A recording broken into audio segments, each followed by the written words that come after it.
I am here. I had to go to the bathroom right before I had to start.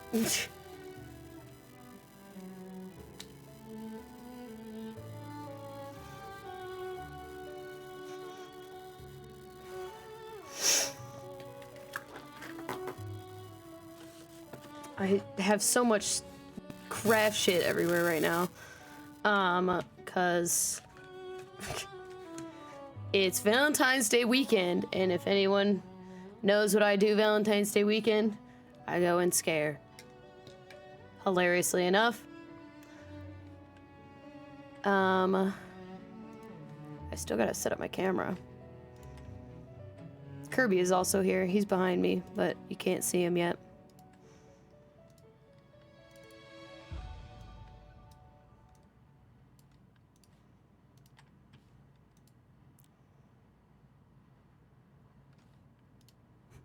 The slow blinks.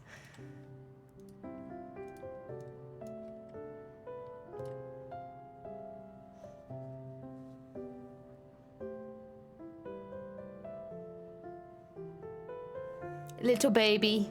Baby mans. And my bed is all kinds of messed up because I have a lot of... Let's just say I'm packing right now for my trip. But it's fine. I could not stream yesterday because I had to work, and yeah, this past week has been really wild. Not really wild, like it's really hasn't been that bad, but this past week I had, what was it?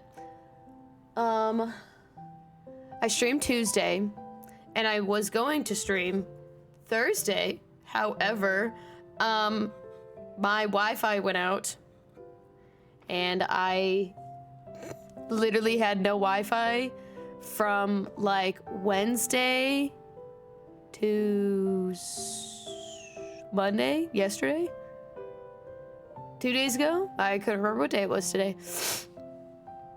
Yeah, it was terrible. I was so angry. Long story, but I ended up fixing it myself, so I guess it didn't even really matter anyway. So, whatever.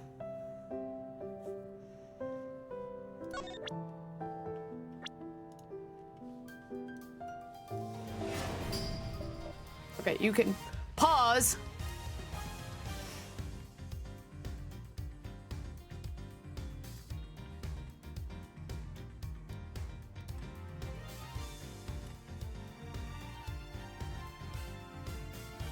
Oh, I love how the background is the building on fire. Love. I don't remember what else I was gonna say. But yeah, I had no internet for basically a week, essentially. And it was really annoying. Really annoying. So, but we're back. I'm just glad I got to come back to Ace Attorney. Tomorrow I will also be streaming. I will not, probably, may or may not be streaming Rhythm Heaven Mega Mix. But I kind of want to bring back playing Dead by Daylight with my friends. Because that was a lot of fun. And I know 2v8 is back, so, who knows? We'll see who's all up for it. Yesterday it was very chaotic because I got to play it with some of my friends, and we had filled 7 out of 8 slots. Kind of wild. So who knows, but it's fine. We're gonna play Ace Attorney today, and if anyone did not realize, my voice is back. I'm not sick anymore. I have kind of like sniffles, but that's also just because I'm trying to get my voice back. That reminds me, I need to turn on my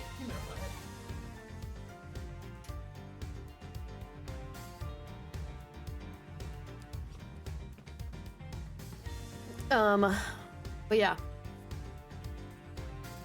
I'm very excited. to keep playing. I'm very excited to play Dead by Daylight tomorrow, and more excited to go out this weekend to scare people.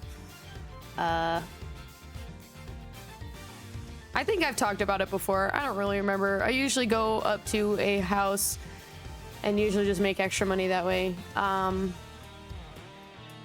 If you know, if anyone really is like looking, it's really not that hard to figure out kind of where I'm going, but I don't really like to talk about it a lot. But you know, I just don't like talking about it publicly. I don't really like a privacy thing type of. That's why I don't really talk about like my summer job and stuff like that. And but you know. Anywho, let's continue. I think last week we were going to I need to get more water soon too. We were going to the other side of the embassy. Something like that. Oh, nice.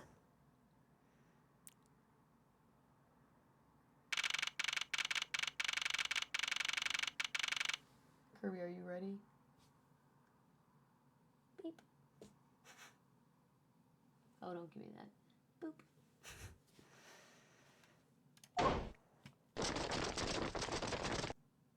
Hey, gang. Oh. Count off. One. I'm not doing this. No, I'm not doing this.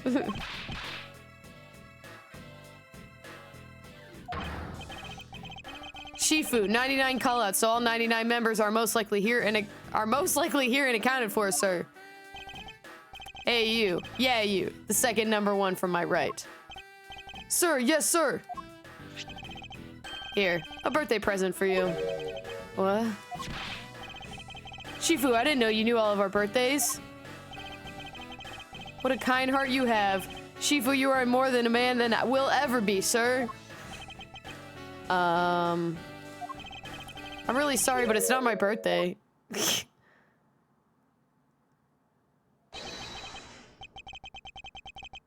That's so just wild we're having this conversation right now. Langzy says, a cub who disrespects others soon feels the disciplinary bite of an elder. That present isn't for you. It's for your younger brother's wife. Younger brother. Tell him I said hi and happy birthday, won't you? Yes, sir. Shifu, I can't believe you remember that much about each of us. That's so fucking weird of you to do, dude. You really don't need to do that. Sure. Shifu, I'm so moved that I can't stop crying. Edgeworth in the corner like, what the fuck is going on right now? Probably should leave them to their alone time. All right, meeting's over. Everyone, head for your posts. Dismissed. Sir. So fucking weird. This fucking guy. Oh my lord. Yo, were you guys here the whole time? I got a call from Sheena and she already filled me in. Sounds like you're out to get in my way again. I have absolutely no intention of interrupting your investigation. I simply request that you grant me permission to investigate the Alabastian embassy. And what if I say no? Objection! Francisco will fucking have your ass. That's fucking what. Agent Lang, this man is my subordinate. And as I have received permission from the ambassador, he is to be extended the same rights. Sorry, sis, but it's not that simple. Alabast is the strict immigration regulations in the world. Have the strictest immigration regulations in the world, or didn't you know? Even among my elite men, only about half of them were admitted into the country. Besides, any more cooks in the kitchen and we might spoil the soup, if you get what I mean. How dare you make such assumptions? Don't take this the wrong way, but I thought I was in charge of Alabast, Miss Von Karma. Look, try to understand, okay? Things over in Alabast are a bit of a mess right now. What do you mean by a bit of a mess? No one told you? We had an incident in Alabast as well. This is what we call a decision based on the investigation, Mr. Prosecutor. Look, Wolfie, just let us in already. Me too. Is there a problem here, Agent Lang? I'm assuming it's the old man over here talking.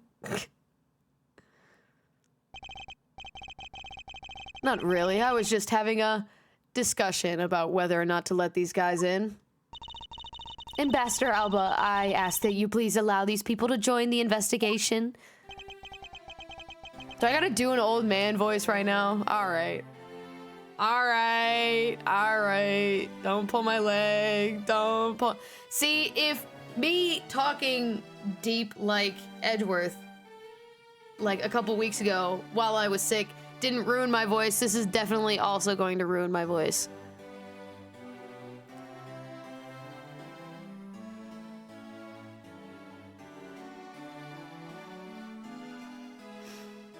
I forgot to also post this to my friends, so this will be really hilarious coming across later.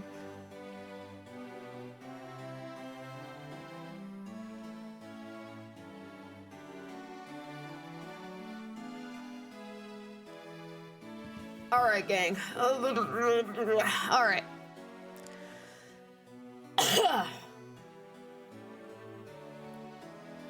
Lock in. I just gotta like, it's always trying to do a voice for the first time that I'm like, because it could completely change by like later on or some shit like that. And I gotta think of what I'm doing long-term sustainably, because I'm definitely gonna have to be yapping for a while. Having a debate because, nope. Yeah, we're doing that. Having a debate because of my country. I'm terribly sorry for placing you good people in that kind of situation. It is all because I lack the strength to govern well. Please, it is nothing of the sort, Ambassador. I feel like I shouldn't say that. That's like a little too close to just calling this man a gay slur. Like, I know I'm gay, I'm bisexual, and I'm non-binary, you know, I'm about as gay as hell as can be. You know, I do also call myself queer, like, but we're rubbing close to it. I'm sure it's somebody's name. I'm just like, let's relax. I don't, you weakly queerkiss. Curse your frailty and inability to affect change in your country. What are you? The thing is, oh, is that his name? Quercus Alba? Quercus Alba. That doesn't sound like a pun, but it could be. Who knows? The thing is, investigations conducted in my country have been under Agent Lang. I don't know where this is coming from. Like, and it is my judgment. It's getting real. Okay. We're getting real close to he who shall not be named orange dipshit on my like voice. We're getting real close to it. This is what happens when I talk with my hands. It just starts happening, I guess. Not that part, but just things happen. And it is my judgment, in order to minimize disruption in the investigation, I should leave everything up to Agent Lang. There, you see? Oh, no way! Oh, hey, dog. Ambassador Alba, I ask you to please reconsider letting him into Albast. What's that? My very own secretary has been murdered in the Bali's embassy. Bali's embassy, sorry. And he was apparently caught up in some very shady dealings completely unbeknownst to me. So I ask for your cooperation in our investigation. These aren't much, but I hope they can cover your travel expenses to Babal someday. Alright, I get it. Even if you beg Ambassador Alba, I still have to give the final okay anyway.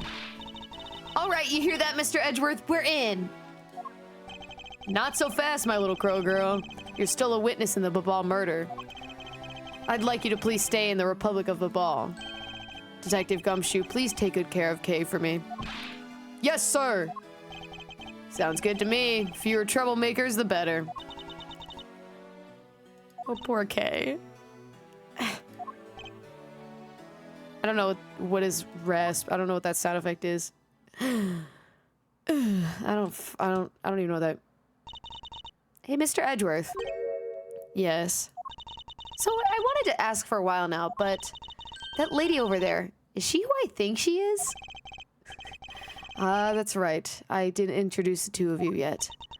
Franziska von Karma, the prosecutorial prodigy. It's nice to see you again.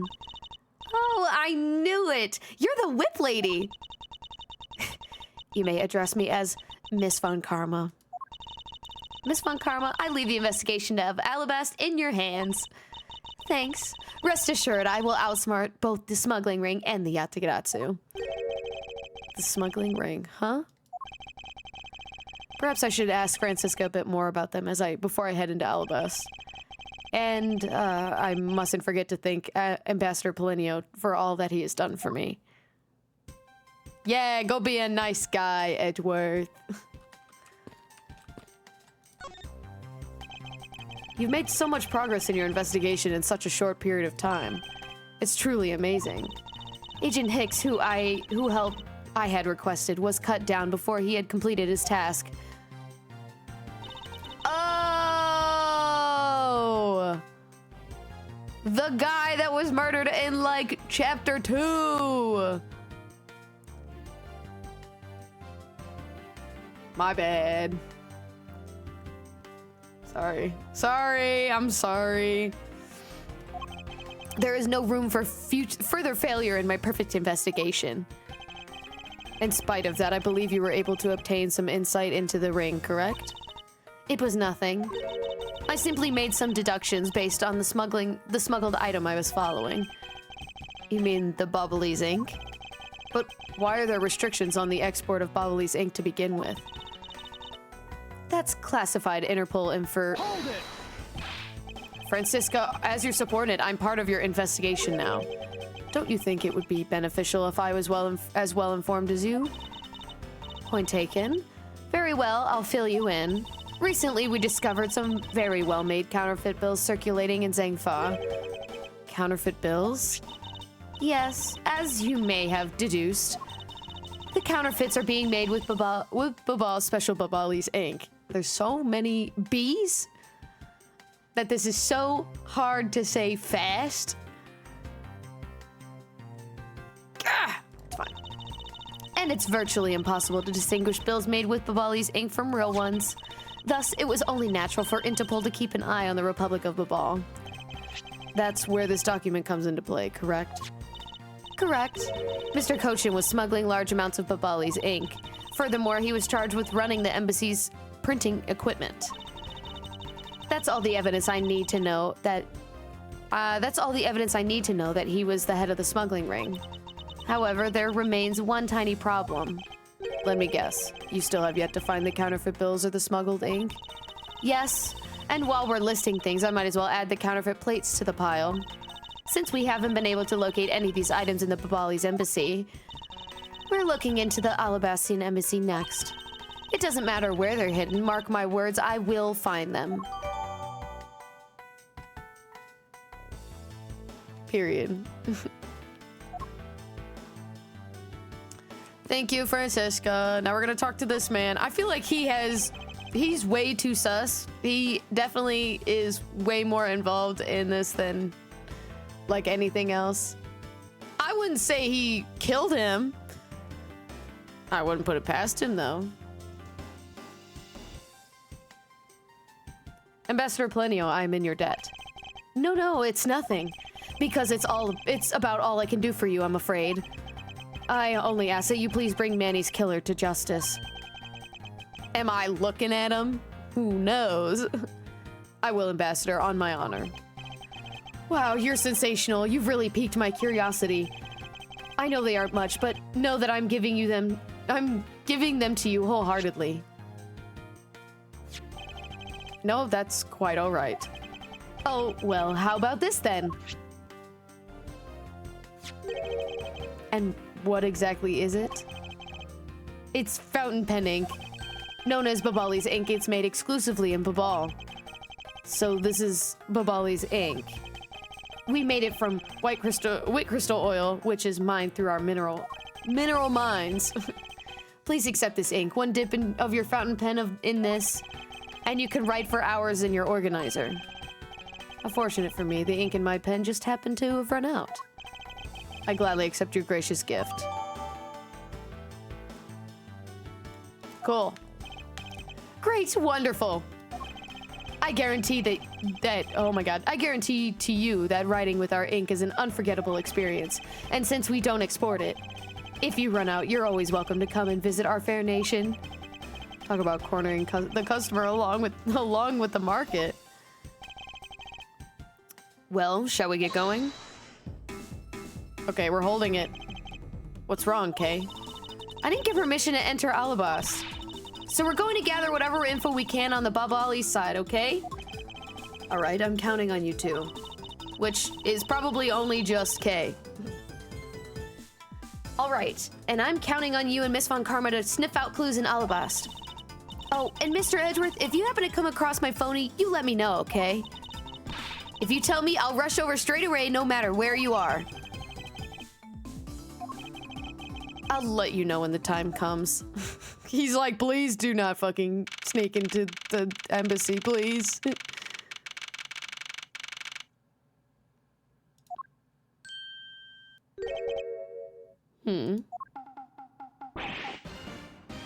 Ugh. What do you think you're doing to my subordinate?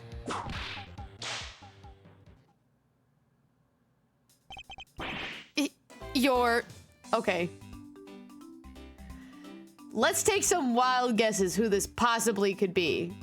Because there's a lot going on right now. There is a whole dead man in the corner right now, by the way. I don't know if anyone's even noticed that.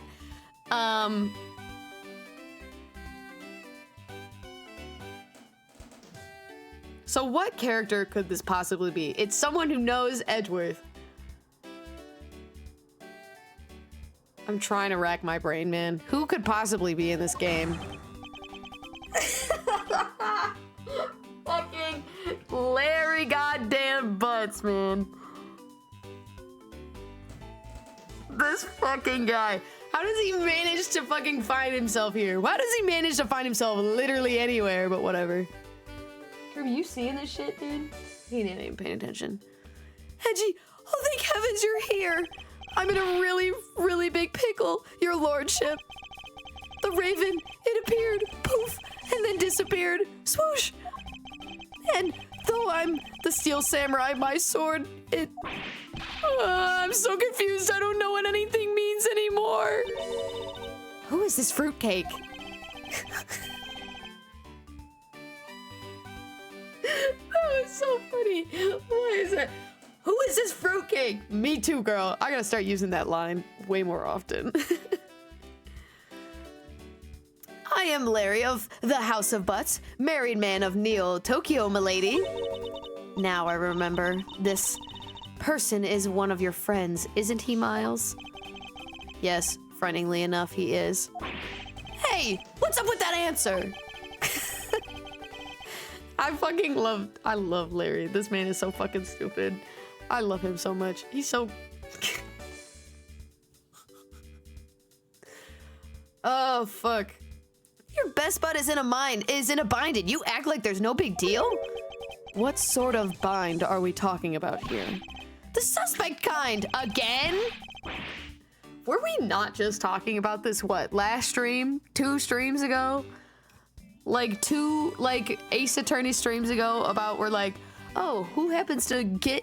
You know, they have it was last stream. Why do they keep suspecting the first person that we see? And why is it always, you know, Maya, Larry, and like, who, you know, like, terrible habits we got going on. I could not have set up this bit, like, any better. Like, thank you, Larry, for showing up, because you just fully proved my point of the last stream. Really. I accidentally became a suspect in a murder. What is this? His, like, third one now? This has gotta be his, like, third one he's been involved in. I see. That is quite a bind. Not that we're in the least bit surprised. Literally, I'm really not surprised at all. Yes, I pretty much expected this news. From the instant I saw this unlucky face, literally, nobody else, like, anytime you see Larry in any Ace Attorney game, he more than likely is probably involved in the murder somehow, or is the suspect. Like, plain and simple, there's no other, like... This fucking guy, I swear. His name is Larry Butts. Gotta get a new name, dude. I've known him since grade school, and for as long as I've known him, he has been the world's largest source of trouble with a capital T. You want to talk about someone with terrible shit luck? It's this guy right here. I'm not gonna lie. I think Larry probably has some of the worst luck I think I've ever seen. While Phoenix Wright himself may be accident prone to all hell, this man has terrible luck, just in general. Hey, what kind of introduction is that? You're so mean, Edgy. If you're not careful, you might find your tiny number of friends go down by 1. Yeah, because you'll be in jail? That was uncalled for. Besides your... Wait, hold on. Larry, it was you? You're the one who wrote on my Steel Samurai autograph? Hmm? Oh, you didn't notice it earlier? I even winked at you through my headpiece. Ugh. What's going on? Why are you beet red? Sorry, but could you not speak to me right now? I'm sorry. Can you not speak to me right now? This game is so fucking funny. Oh, sorry. Am I interrupting your comical yet melodramatic play? Ugh. Aha. So this is the incident you mentioned earlier. Mr. Prosecutor, this man, this childhood friend of yours, is our prime suspect.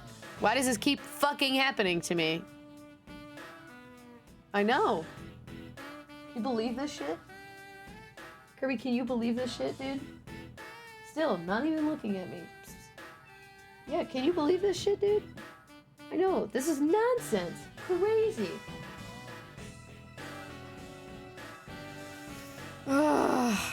Edgeworth, you need new friends, dude.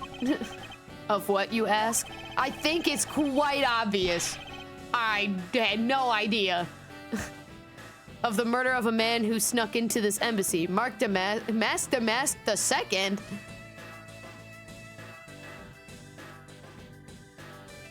Wait a minute, we're bringing Master Mask back?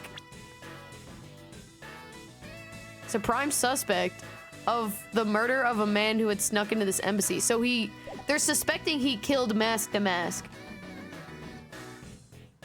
Why does this always fucking happen, man? Wasn't he involved in the last Mask Damask case? God damn. Mask Damask 2.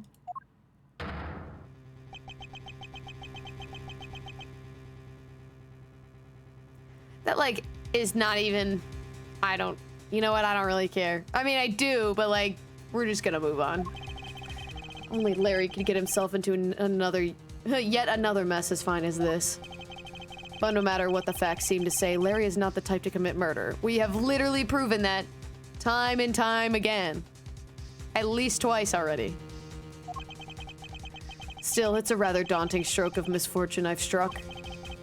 I have to prove that Larry Butts is innocent of all wrongdoing. Can't be that hard. Shifu, we've identified the victim. Good work. I'll take that report now. Agent Lang, would you mind if I took a peek at it as well? What did I tell you earlier, Mr. Prosecutor? Don't get in my way. There's only enough flesh here to feed one wolf, and that one is me. So no, you may not take a peek. Agent Lang.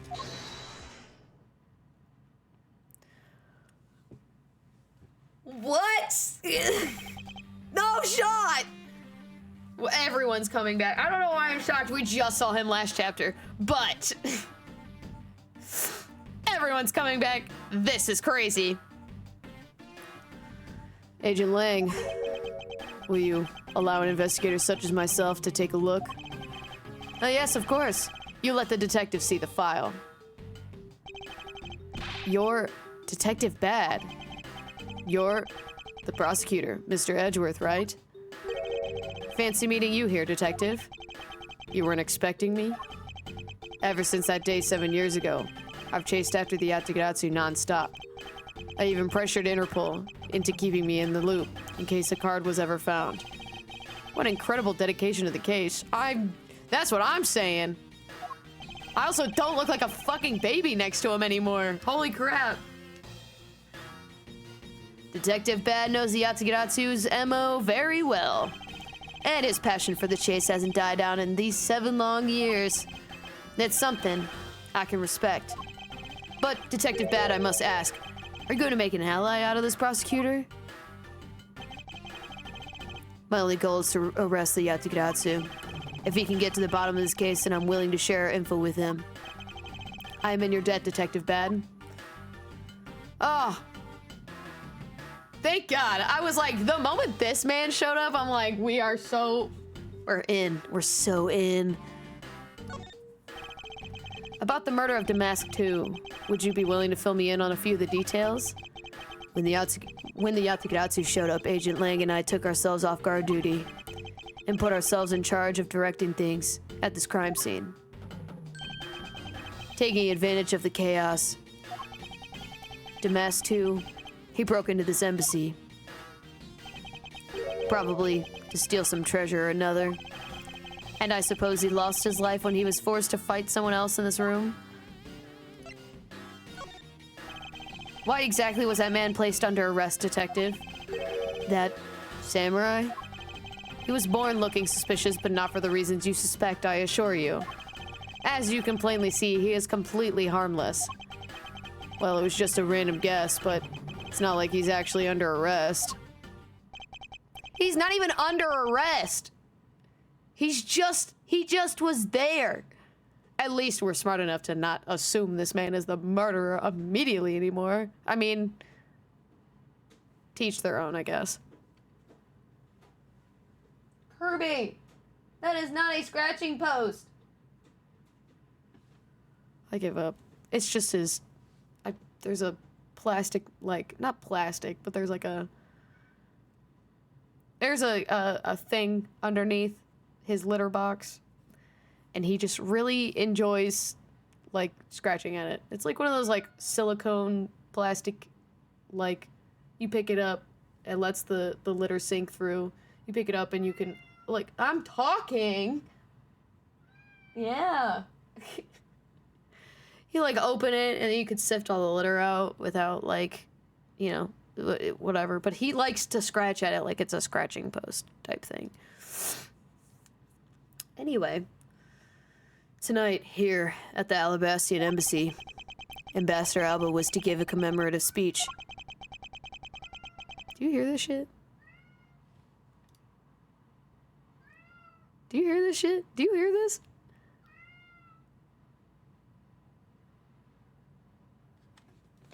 Are you done? Yeah. I am talking to you, dude. Come here. You done yapping? He's walking around with his tail up. He's just having the time of his life. Goober. Anyway, and that's when the Yatagarasu showed. But keep in mind, the Yatagarasu isn't who I'm talking about right now.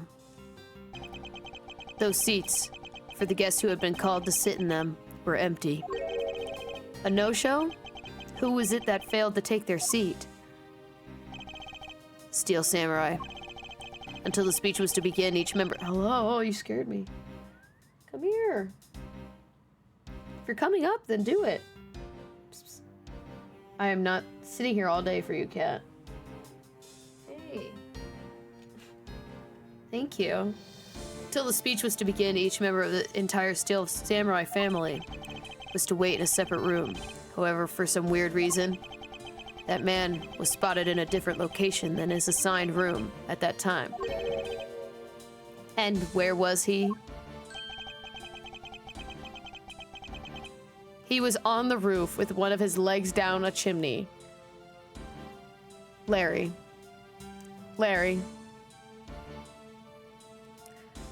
Larry, I need you to look at me and tell me you're being so for real right now. That chimney leads directly into this room. Yeah. Larry Butts, you've really outdone yourself this time. What were you thinking? In any case, I believe it's high time for me to start my investigation. Oh, that was Edgeworth, not Detective Bad. I hope they're all differentiated enough. Like, Edgeworth is like casual, like deeper voice. Agent Lang is like low-key frat boy. Like cool guy. And then Agent Bad is literally just a really deep voice. I'm shocked I'm holding it up really well. I'm shocked I'm doing, you know, this well, but...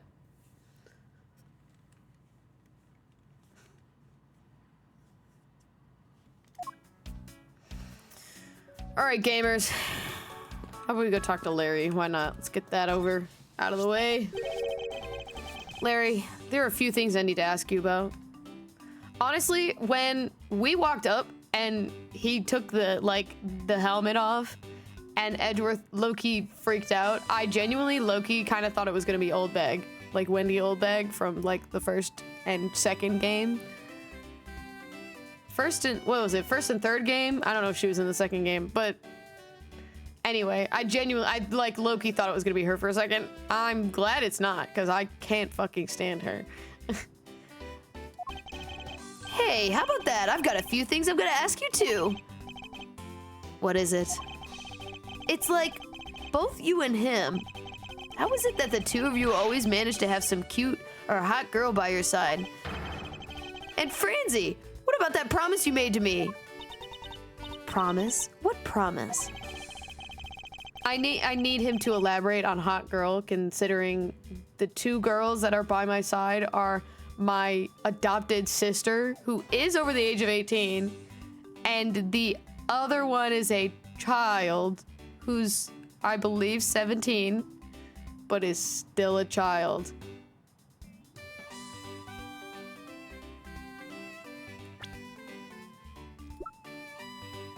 Yeah, she's 17. She's still a child. I need him to be very, very careful with how he is wording this. The one where you said you would model for my next book, Franzi's Whippity Whip Trip. No! I made no such promise. Ever since grade school, we've had a certain saying about Larry. When something smells, it's usually the butts. One needs to look no further than this man to find the king of troublemakers. As I recall, you aren't calling yourself Laurice Donim anymore. Oh, I forgot about that name. As I recall, aren't you calling yourself Laurice Donim now? That's Donim. Laurice Donim. Get that straight in your head, Edgy. Ow, ow, ow, ow, ow. Now I remember, you're that rude, pale imitation of a real artist. No, no, no. You've got it all wrong. I gave up on that whole Laurice business. Besides, when Bangelina left me and my heart was in pieces, that's when Mindy walked into my life. She's been so good to me that I wanted to help her in some way. And I figured I could through this Steel Samurai outfit. Your inane blathering makes less and less sense each time we meet. I believe he's saying that he picked up this part-time job as a Steel Samurai so that he may attempt to capture the heart of the actress who plays the Pink Princess. You got it! I knew you'd know what I meant, Edgy. Not really. It's not so much I understood, but a simple deduction based on your usual modus operandi, Larry. I don't know what modus operandi is. I'm assuming, like, basically the normal shit he gets up to. Larry, I'd like you to confess right now to everything you did tonight. Confess? Hey, don't tell me you suspect me too. Nonsense. I don't believe you have the mental audacity. Heck. I was about to say mental capacity, and then I was about to say mental audacity. But it's neither of those words. I don't believe you have the mental acuity to plan and execute a murder. However, we are talking about you here, so I find it hard to believe that nothing happened. For past experience has taught me that you are always at the center of some insane event. Edgy! How could you be so mean? Stabbing me with your words like that! Unfortunately, I don't have time to search out the key to unlock your heart this time. Call back! I forgot about the Magatama, man. Oh, that was such a fun-ass feature. I miss Trials and Tribulations so bad. I miss that game a lot, actually. So I suggest that you cooperate and tell me what you know. I think it actually was, what, like a year ago today? Not today, but I think a year ago, around this time, that we actually finished Trials and Tribulations, if I'm not mistaken. It was like January, December time.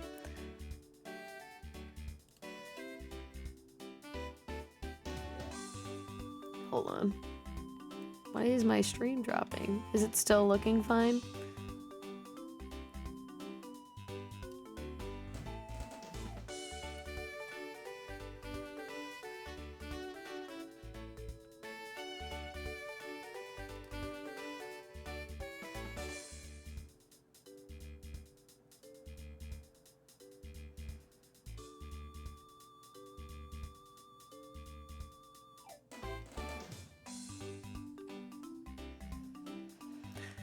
Had a huge drop in that real quick. That was really weird. Okay, I get it. Just stop Franzi from whipping me from behind. So, I guess you know what I did, right, Edgy? I can't even begin to imagine. However, I imagine that whatever you were up to is probably beyond my imagination. So, you will tell me exactly what you did, Larry. Nope, not yet, Edgy. It'll take more than that to loosen my lips. A lot more. Confess now. Okay, well, I was up on the roof. And why exactly were you up there? Oh, you know, that wintry custom and the legendary hero. Legendary hero? Santa Claus! Santa Claus. I wanted to do that thing he did, so I climbed up to one of the chimneys. But when I got up there, there was smoke pouring out of the chimney. And? Well, I couldn't go down the chimney with smoke coming up, right? So I gave up. Larry, you do realize that Santa Claus does not exist, right? Sorry, spoilers if anyone did not know that. Kidding. Of course I know. I did graduate from junior high, you know. Then you should also understand this. If Santa was real, he would be in the biggest unlawful trespasser in history. Oh, crud! It is your attempt to imitate Santa that has landed you as a prime suspect in this murder. Come on, man. What's so wrong with pretending to be Santa? A lot of things, actually, Larry. Let's be so for real right now. Objection! Let's start with the fact that it will be the Ides of March in the matter of hours. Santa only visits homes on December 24th. That's in December, you nitwit. Oh! Like, why are you going up to a fucking roof right now, dude? Like, be so for real with me right now. Hold on. Why did my frames keep dropping?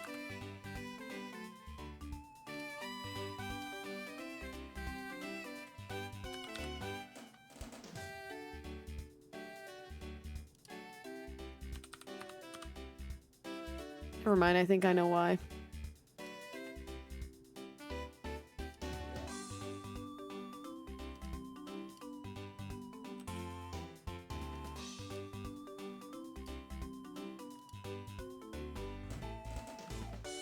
I love how my search bar like won't even open. That's just so fun. I was about to say, what the fuck is that? It was just Ace Attorney, but for some reason the title here is in Japanese. I mean, there's nothing wrong with that. I was just very confused why it's here in Japanese.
Okay, I think we're fine right now. I could be wrong. Hi, I'm in agony. Hi, Elin. Gotta hear me do terrible voice acting. I don't know why this just is not wanting to load right now. This is just, I'm having a great time. That's fine, I don't feel like fucking reading my chat, like, whatever. There we go. You usually do, it's okay, I'm used to it. What is that supposed to mean? I'm kidding. Hey, wait a sec, we're not in court. Yeah, duh. No fucking shit, Larry. Okay, what? Where are we at? Where are we fucking at right now? What do we even have? Okay. Not much, but we don't, you know. So, Larry's fucking useless right now. I don't want to fucking talk to Agent Ling right now. I've already talked to... Okay, I can't talk to Bat anyway. Ah! Did some investigating over at the Babali's embassy too, right? I did. Is there a problem? Langzy says a wolf who aims to hunt for 2 rabbits at once. I believe the idiom you require is, he who runs after 2 hares will catch neither. Heh, a real wolf can catch both. I see. So what are you trying to say? Seeing as how I am currently handling 2 cases. Suit yourself, but don't say I didn't warn you. Whatever. The only other streamer I watch seems to have died or something, so I don't know. What? Who? What? I have so many questions. No matter how hard you try, you'll never be a necessity in our Shifu's investigation. Is that a fact? But no matter how good he is bound to overlook something. If you insult our Shifus, then prepare to be punished. Oh? And how exactly would you punish us? Every investigator under Shifu's command will work to disrupt your investigation. Vindictive much? What a dickhead. No stream. No stream. Okay, well, I guess... I mean, I can look at the body right now. So this is the victim to Mask 2. Why is there a fucking second one? What is with his gaudy outfit? You don't know about Mask to Mask? I wish I didn't. A few months ago, this thief caused a lot of havoc in the populace. On the populace. So this thief is separate from the Yatsugatsu. I thought they were for a while because their MO and targets were different. Where's your car? I want to see the baby. He's sleeping. baby. He's sleeping. He's eeping. He's curled in a little bagel. Little bagel ball. Yeah. You disrupt me, I'm gonna disrupt you.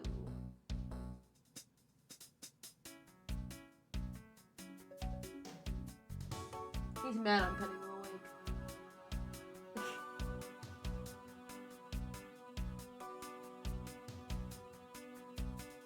We're going back. We're going back down. Okay. Fine, I'll leave you to it. At least turn it so you can see his little head. Speak tap. Speak tap.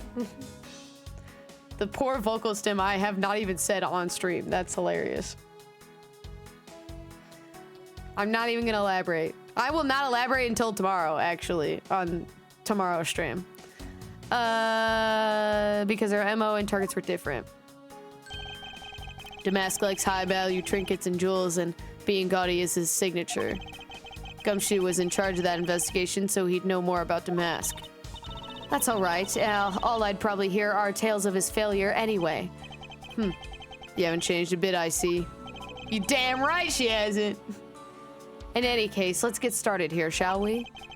Won't rest until... Yeah.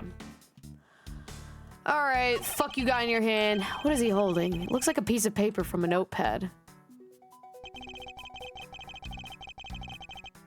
What am I even looking at here? It would appear the directions on how to reach this room were written by hand. There's something written on the back as well.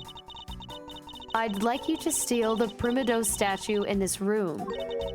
What is that supposed to mean? Who writes a note to themselves like that? If I had to guess from the text, I would say that this is actually a request from someone about what to steal.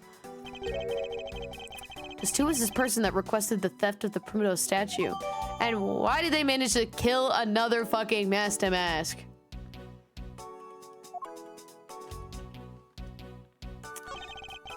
Thought that Damask had quit the business. This guy, he's just a copycat using the name. A phony successor.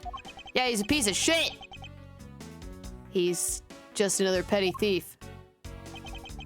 His real identity is an out-of-work guy by the name of Kashinu. He's 29 and wanted on larceny charges. What did he say his name was? Kashinu? We determined that this guy is the real Damask too. The cause of death appears to be the loss of blood from the back of his head. It seems he was struck with something very hard. In other words, he was bludgeoned to death. Yay! There's not a single shred of fashion sense in Damask's costume. How she knew her? I barely know her! Got him! At least I can appreciate the great effort he must have put into making it. You two don't know? You can buy this costume almost anywhere now. It's being sold? Since when? Yeah, how are you just gonna... You know what? Never mind. I've seen worse shit, so... How are you just gonna, you know, sell a giant criminal, like, costume and sell it everywhere? It's kind of like how, like, the Scream movies went. Like, and they started selling the mask. Like, why would you do that? I don't know. Maybe I just haven't watched the movies in a while. Maybe that's not even, like, what it is, whatever. Painkillers aren't working. Allow me to make it worse. Let me make it worse. Anyway, since around New Year's, the streets are practically flooded with them. Turns out Damask is a lot more popular than I thought he'd be. I can't believe that foolish fool would dress in fool's clothing to act foolishly. Thank you. We got your point about 3 foolishes back, Franziska. I'm gonna start using, that's my new vocal stem. Is calling everybody fools. Foolish fools on the foolish fool day. Fool. Fool. Fool.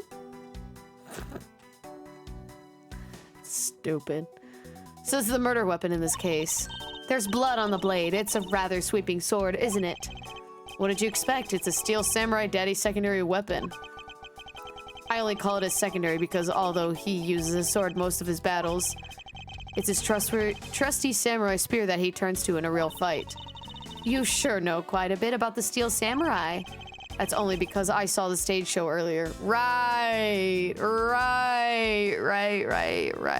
Not because you're a huge fan or anything. Not at all. What that car said. The owner of the sword is the Steel Samurai. Or in other words, Larry. I should probably ask him about it, as detrimental as it is to proving him innocent.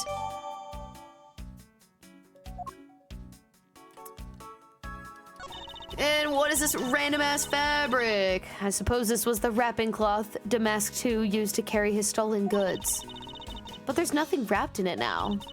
I guess he never did manage to get his hands on whatever it is he was out to steal. I guess he fucking sucks at his job. I don't think there's anything else I need to look at. Larry!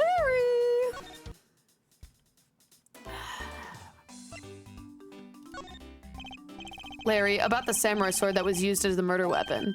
Oh, that. Well, I shook hands with the ambassador in this room, you know. Yes, apparently you did. And, well, I totally forgot about it and left it behind when I left afterwards. You want to talk about shock? I was the most shocked when all I heard was it killed someone. Shocked. Foolish fool, looking especially foolish for foolishly stating such a foolish excuse. You forgot to take something big with you? Who would believe such a tale? Sorry, Miss Fun Karma, but I believe him. Because if anyone could forget something like that, it would be Larry. Edgy, you believe me? Oh. I just knew that our friendship is something special. Anyway, even if Larry had simply forgotten the sword and left it behind, that in no way clears his name, which means that I will have to prove his innocence from a different angle. You gotta fucking ruin everything, Larry. Can I even put anything together right now? Abso-fucking-lutely not. Alright, who we yapping to? Let's start just looking at the wall. And I'm grabbing a blanket because it's suddenly really cold in here.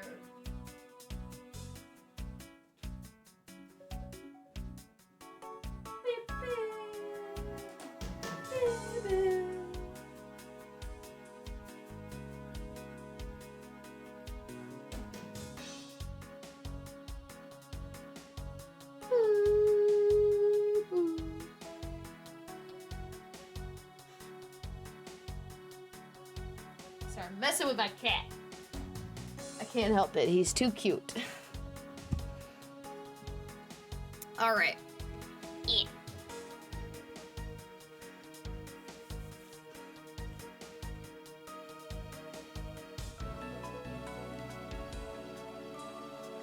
There's some weapons on display on this wall. A crossbow, and under that. I still see Kirby, that's fine. And under that, a set of knives bearing a flower motif. They must be counterparts to the Babali's knives, which means that the blades inside these scabbards should match the blade that was used to kill Mr. Cochin. I won't rest till I'm expected, okay. Knives adorned with flowers are on display here. Why am I tired right now? I suspect that these are counterparts to the Babali's knives. The blades of these knives should match the blade of the knife that killed Mr. Cochin. What? One of the knives is missing its blade. Let's see if the two pieces, the blade and handle, fit with each other. It would appear that they fit together quite well, almost seamlessly. And this means that the alabaster knife did find its way to Babal.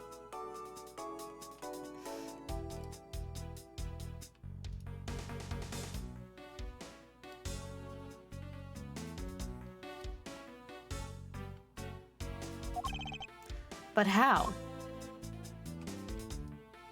And why is there a giant fucking crossbow up here? Why is there a weapon on display in a place like this?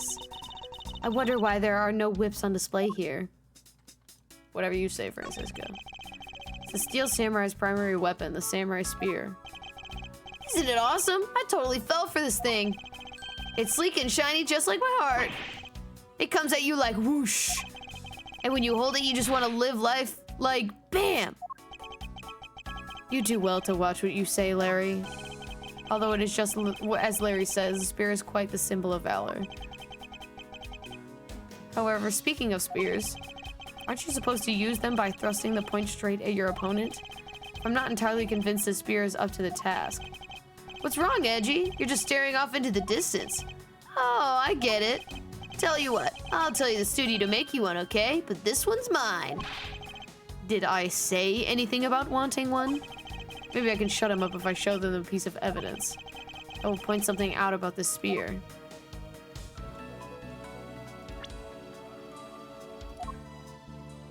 I don't even get it into evidence right now. What is that plant supposed to be? Franziska, can't you see that it's supposed to be a likeness of Ambassador Alba? Miles Edgeworth, as a subordinate, you have a lot of nerve telling me what to think. I look forward to your salary assessment next month. You're deluding yourself if you think you have any control over that. That is so funny that she's throwing that back at him now. I can spot absolutely no difference between this Primido statue and Babal's. The statue face looks a bit different to the costumed hero you like so very much. I only wonder why you Americans have such affinity for this kind of face. The statue wasn't made by an American, you know, at least I don't suppose so. Is there anything else? I don't think I have the evidence to show about the spear yet.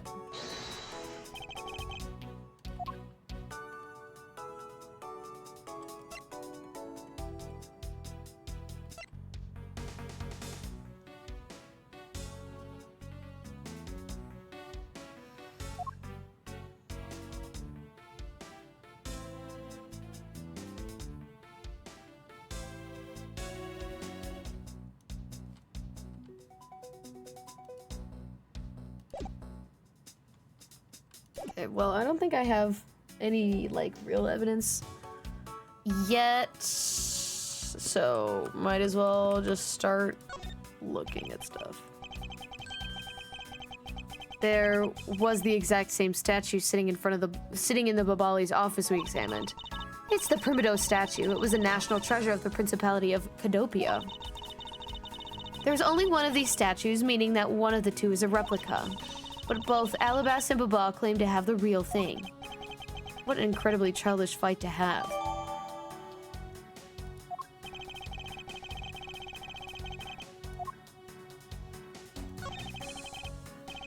It's the Primido statue. There is one of these on the Bali side as well.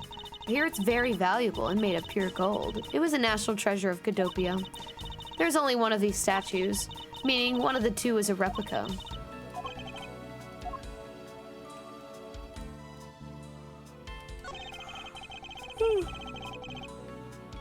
The counterpart to the Babali's butterfly is the Alabastian flower. The butterfly and flower, they're both lovely things. But can we interrupt this to mean that Alabas provides honey to Babal? Franziska, can't you come up with something more meaningful or profound, with a more meaningful or profound comment?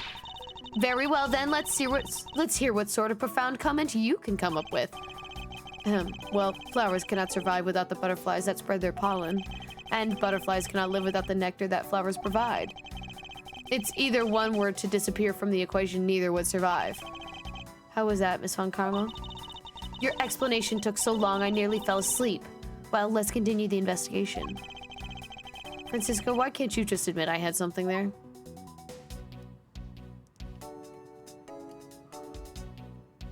Okay, I have to pee real quick. Again. I drank a lot of water today, so... But I will be right back. I'll be back in a moment.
I'm back. And I came back out, and Kirby is waiting for me upon the bed.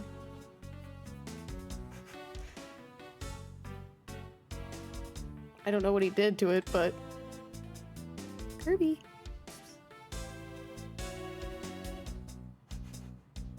Hi, Bob. Anyway, let's get back into it before we have to go on break in about a half hour. We're on the knives. They're almost the same exact wall mount. There was almost the same... Oh my god, there was almost the exact same wall mount for the knives on the Babali side. But I can't see any of the details from this distance. Then get closer. Crazy.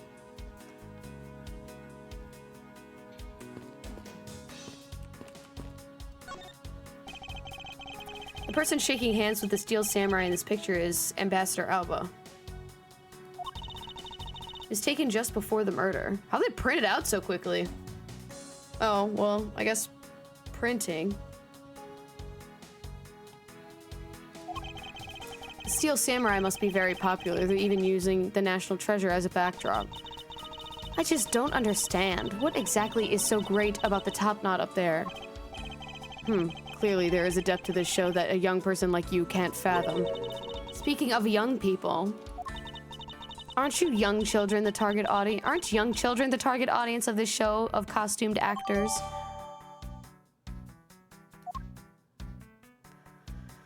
Okay. This fireplace, by the looks of it, I don't think it's been used recently. Yes, I can't say I see anything unusual about it. Which, that's weird, considering he said there was smoke coming out of it. This must be Ambassador Alba's desk. His notebook is open on his desk. He must have been in the middle of some important work. Sapling growth log had finally sprouted today. Funny, it doesn't look like important work to me. Two gorgeous flowers are in full bloom here. I'm sure flowers are as lovely as these must have an equally as lovely name. Miles Edgeworth, are you done staring? I should hardly think passion flowers are all that rare. Passion flowers? That's a rather unusual name. It was named by priests in the 15th century for the Passion of Christ. As they say, you learn something new every day. Random as hell. And are still growing. Okay.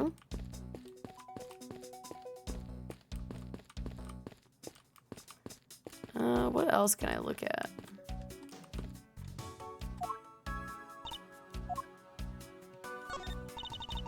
I've only just arrived in this room myself, which is why we need to investigate some more. Yes, I agree. Our priority should be on understanding what the current situation is. Of course, I was planning to do that from the very beginning. In that case, hurry up and start investigation already.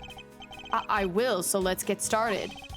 In order to find out the truth behind what happened here, I should start by gathering as much information as I can. That last, like, 2 lines were Edgeworth. What exactly is that hideous fashion faux pas of the costume he's supposed to be wearing? I feel like I've seen it somewhere before. But there's something different about it than what I remember. That costume is from the very first Steel Samurai. It's a live-action superhero show on television, beloved by children and adults alike. The Steel Samurai's weapon is a samurai spear. It is with the samurai spear that he performs his special attacks, which enthrall all who watch them in action. You seem to know quite a bit. Not at all. In any case, Franziska, I believe that the samurai you are familiar with is the second one. The Nickel Samurai, which was part of the case last year. Do you recall that case? Yes, I remember. Although I'd much rather it stay buried in the depths of my mind. Isn't that the one where she was shot? Ah! Not that I blame her, she was shot during the course of that trial. I fear she may still be suffering great trauma over the shooting. And very valid so. Anyway, that aside, it looks like the Steel Samurai is the suspect this time. Yes, although that's because of who is inside the costume rather than the character. Ugh, that's right, if he is the Steel Samurai. Miles Edgeworth, have you been in shock over something this whole time? No, I'm not in shock over anything. I wanted to forget that I had received the Steel Samurai autograph from Larry, and it didn't happen. But the autograph, the drawing of the samurai spear and the caricature on his face. Yes. Come here. Or don't. Why did he waste so much time on the most useless parts of the autograph? Hey, Edgy, did you say something? No, I didn't say anything. He's so pissed.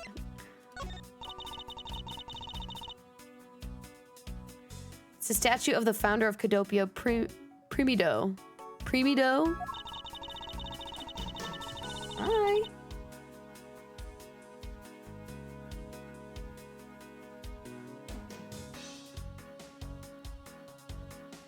Okay. Yep, okay. He's upon my lap.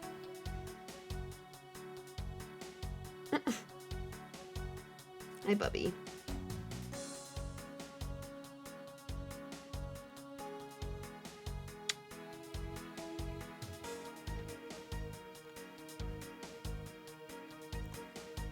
We'll have it autoplay so I can pet the cat.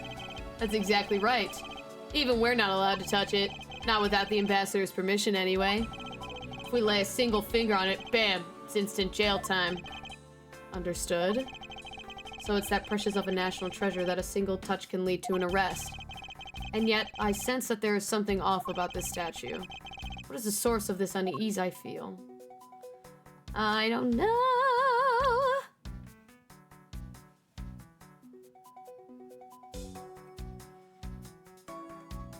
Yes. Are you gonna... Nope. Are you gotta sit still, dude. You cannot just be crawling around my lap, please.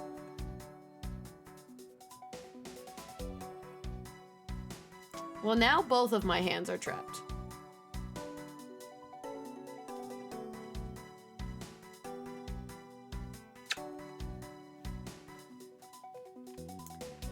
Anywho...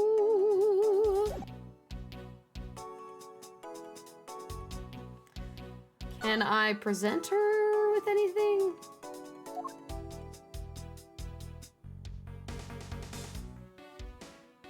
Do not bite my chin.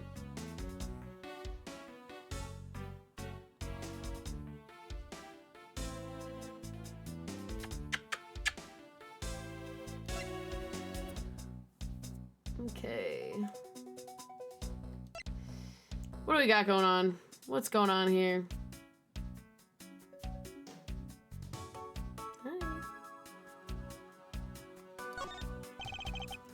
Karma, what do you think of it? Okay.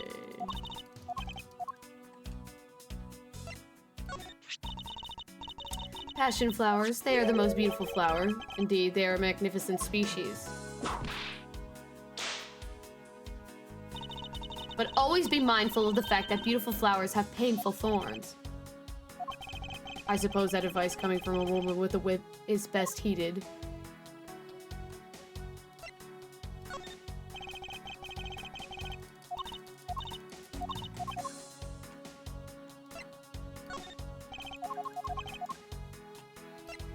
Just cycling through this to see what she has to say, if anything. Recently, incredibly well-forged counterfeit bills have been found. I didn't even read the rest of what she just said. Recently, incredibly well-forged counterfeit bills have been found coming out of Zhangfa. Counterfeits made using Babali's ink, that is. The smuggling ring that I've been chasing is the group behind this whole operation. But mark my words, no one involved will escape my whip. They will all know pain. What am I getting whipped for?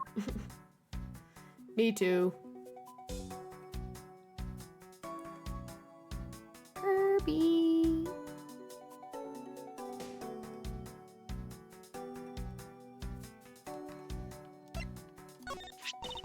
Recently, incredibly warforged. Okay.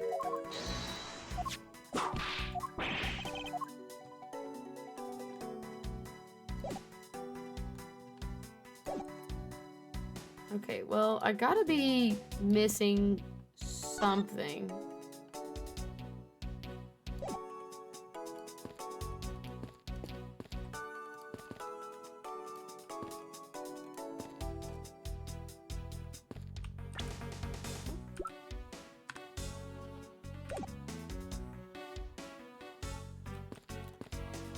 Oh, there we go. I was like, I'm missing something. There's a grandfather clock just like this one earlier in the Babali's embassy. You know, symmetry is a fine thing, but their interior design really suffers for it. Really, I think this clock actually fits the decor of the room quite well.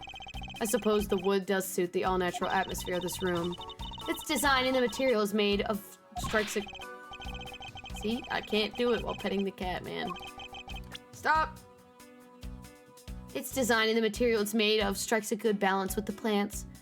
Hey, you two, now's not a good time to be talking about interior decorating, you know. Hurry up and save me. Be quiet. This is all part of my elite investigation. All you need to... Stop talking! Okay, we're leaving. Are we leaving? Where are we going? Because you can't be crawling around my desk.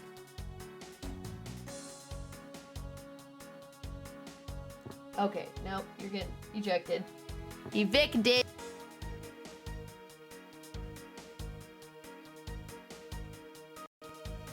Actually, I do believe Larry has a point for once. Alright, where are we going? What have I not looked at? I think I've looked at literally everything.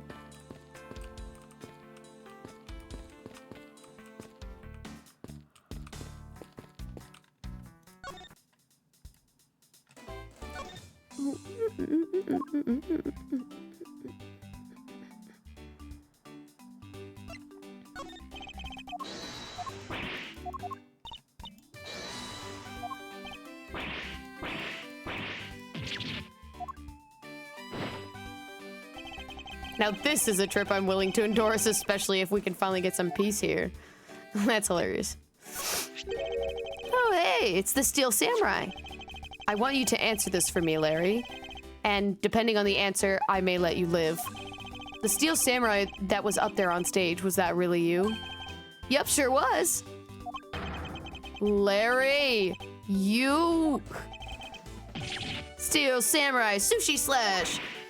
Ugh. I was moved by the performance of this man? This completely useless, worthless bum. I fear I may never recover from this. Yeah, me too, Edgeworth. I would also feel incredible shame.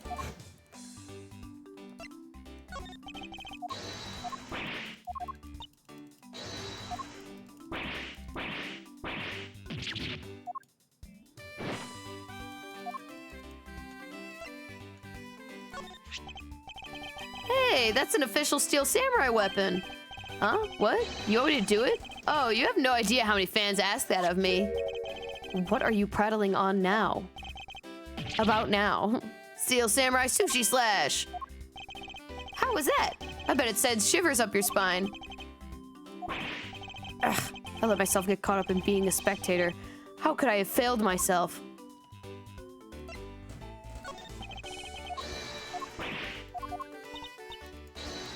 I can't believe I gotta sit through this part every time they cannot say anything to me.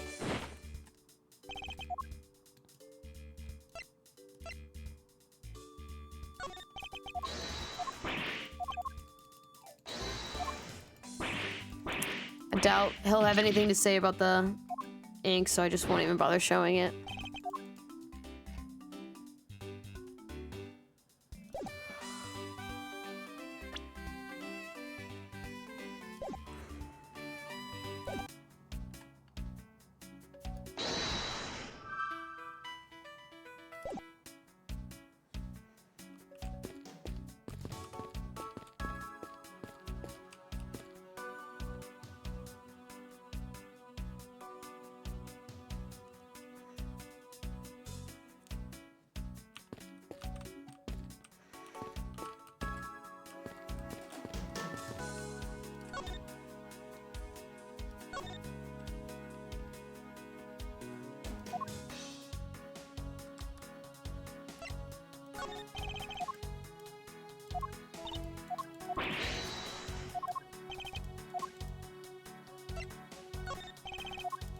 I doubt he will even have anything to say to me. I don't know why I'm stuck. I'm stuck and I have nothing to say.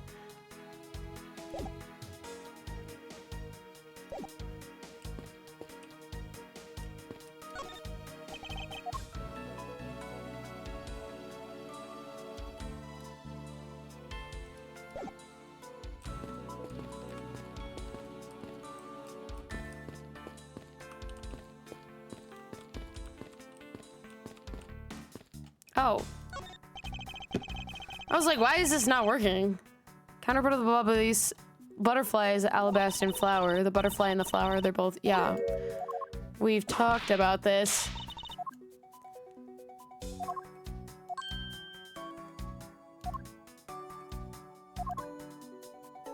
I have a cat hair in my mouth. I can't get it.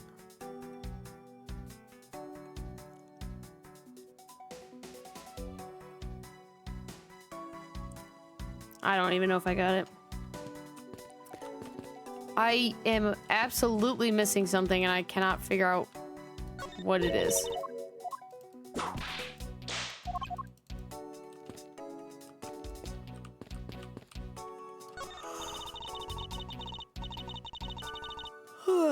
There are decorative plants here as well. This room is overflowing with nature. Humans used to live in a grandeur of nature once long ago. I believe I'm not mistaken in thinking that those people truly love nature. This is coming from a man who loves shows featuring costumed actors. Ugh, she just had to go there again, didn't she?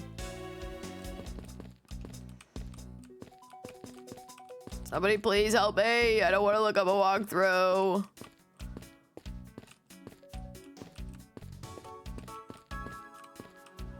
So tired of walking into every single fucking wall. I have to. I don't know what I'm doing right now.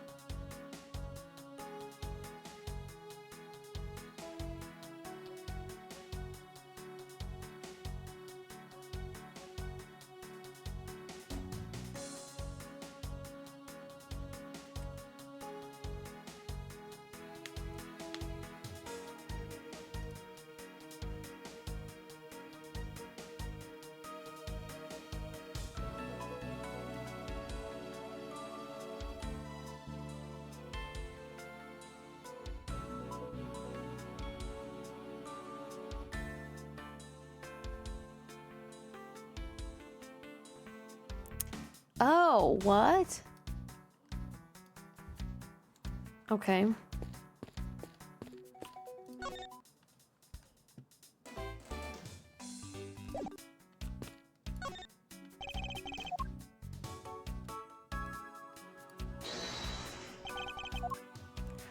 See, this is what I thought I had to do earlier, but mind you,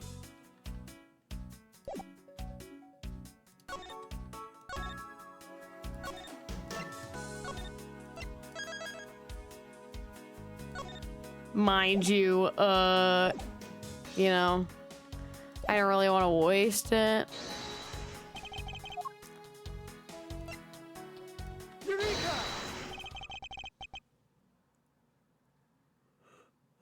My painkillers are starting to work and I'm gonna make soup. That is so valid. Larry, about the spear. I know I'm gonna take my break here in a minute.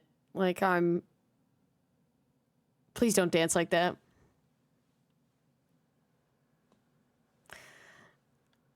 I didn't like it. Too bad. Don't care. Didn't ask. I will be taking my break here in a bit, though. Probably after this conversation, if, you know, help.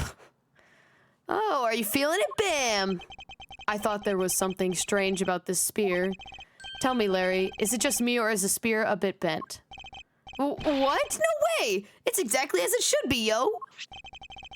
I have here the autograph you wrote for me earlier. Now, take a good look at this, which you drew with your own hands. You can see that the spear is clearly of a different shape. Ah! Not hefty. That's crazy. What do you have to say to that? I'm sorry. When I hold the spear in my hand, all of a sudden I feel super powerful. And then during practice, I was spinning it around and around. And bam! It hit the wall!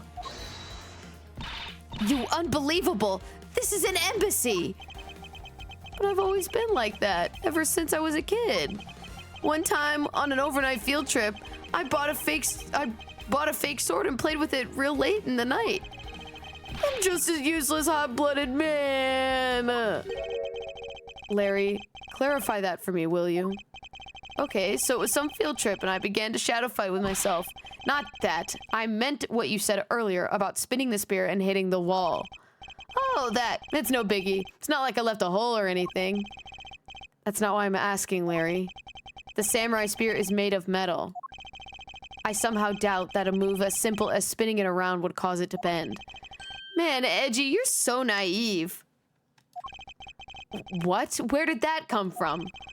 Well, you keep calling it a samurai spear, but it's not real. You can't really fight someone with it. Because it's hollow on the inside. You could hit it against practically anything and it would bend. Is that so? Don't tell me you thought it was real. But, okay, but don't take it the wrong way. I just think that part of your personality is cute. Are you hitting on me? What is it? I see. Your friendship is truly something special, Miles Edgeworth. Ugh, not that friendship, it's utter humiliation. That's so hilarious.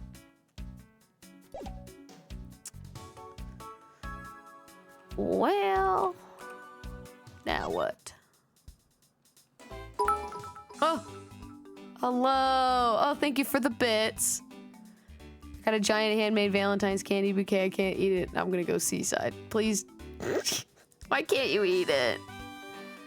Thank you for the bits, by the way. I really appreciate it. Thank you. I still have no idea what I'm doing right now, so I'm gonna go back to my walkthrough.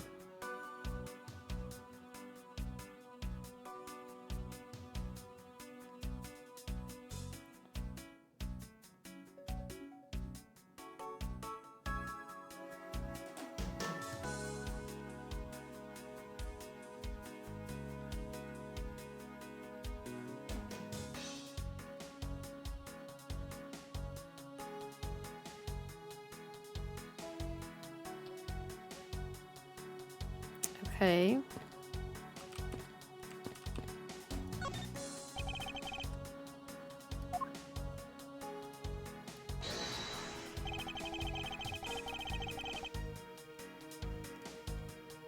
My tooth is fucked. Tense agony and painkillers and soup. How did you manage that? I understand. I understand that pain all too well, twin. Yeah.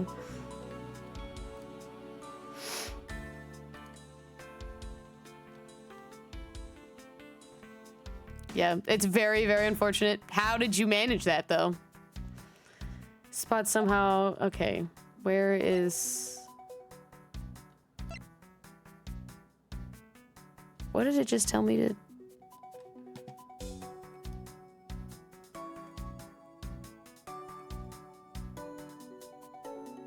Highlight the statue. Oh, that thing. Right.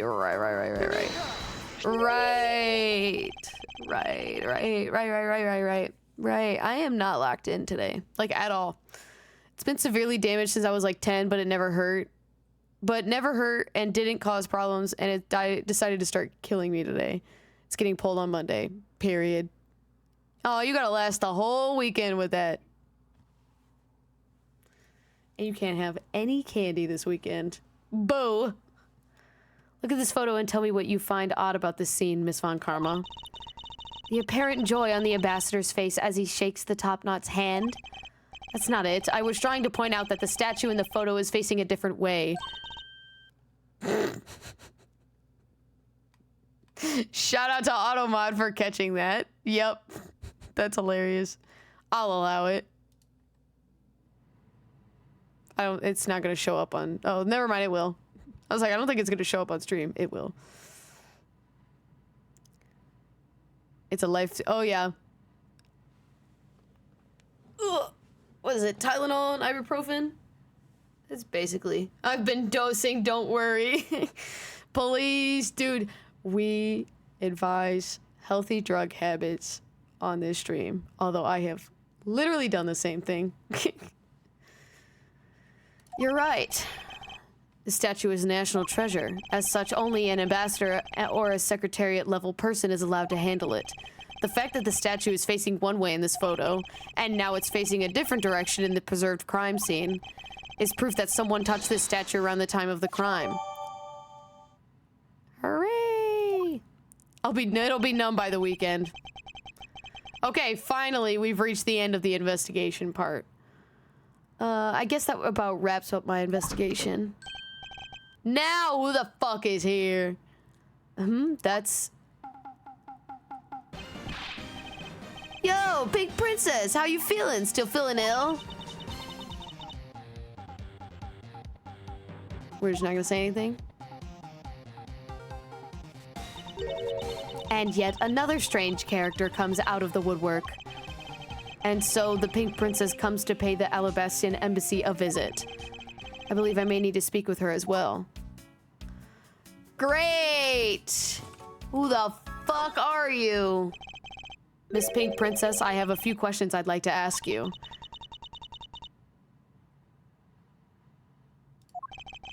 Miss Pink Princess, if you would please answer.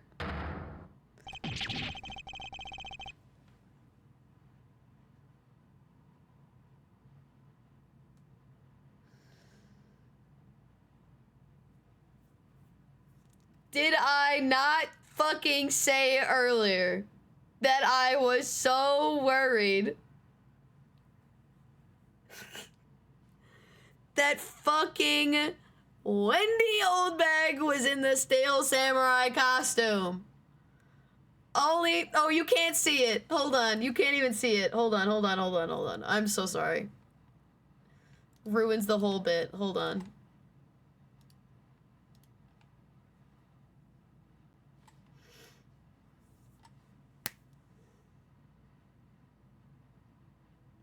I've moved my stupid face, Elin. Shut up. Anyway, did I or did I not say earlier that I was scared it was going to be fucking Wendy Oldbag under that goddamn Steel Samurai fucking costume? And then it wasn't her, and I was like, oh, I guess we're safe. Only for her stupid Karen ass to come and beat the fucking Pink Princess.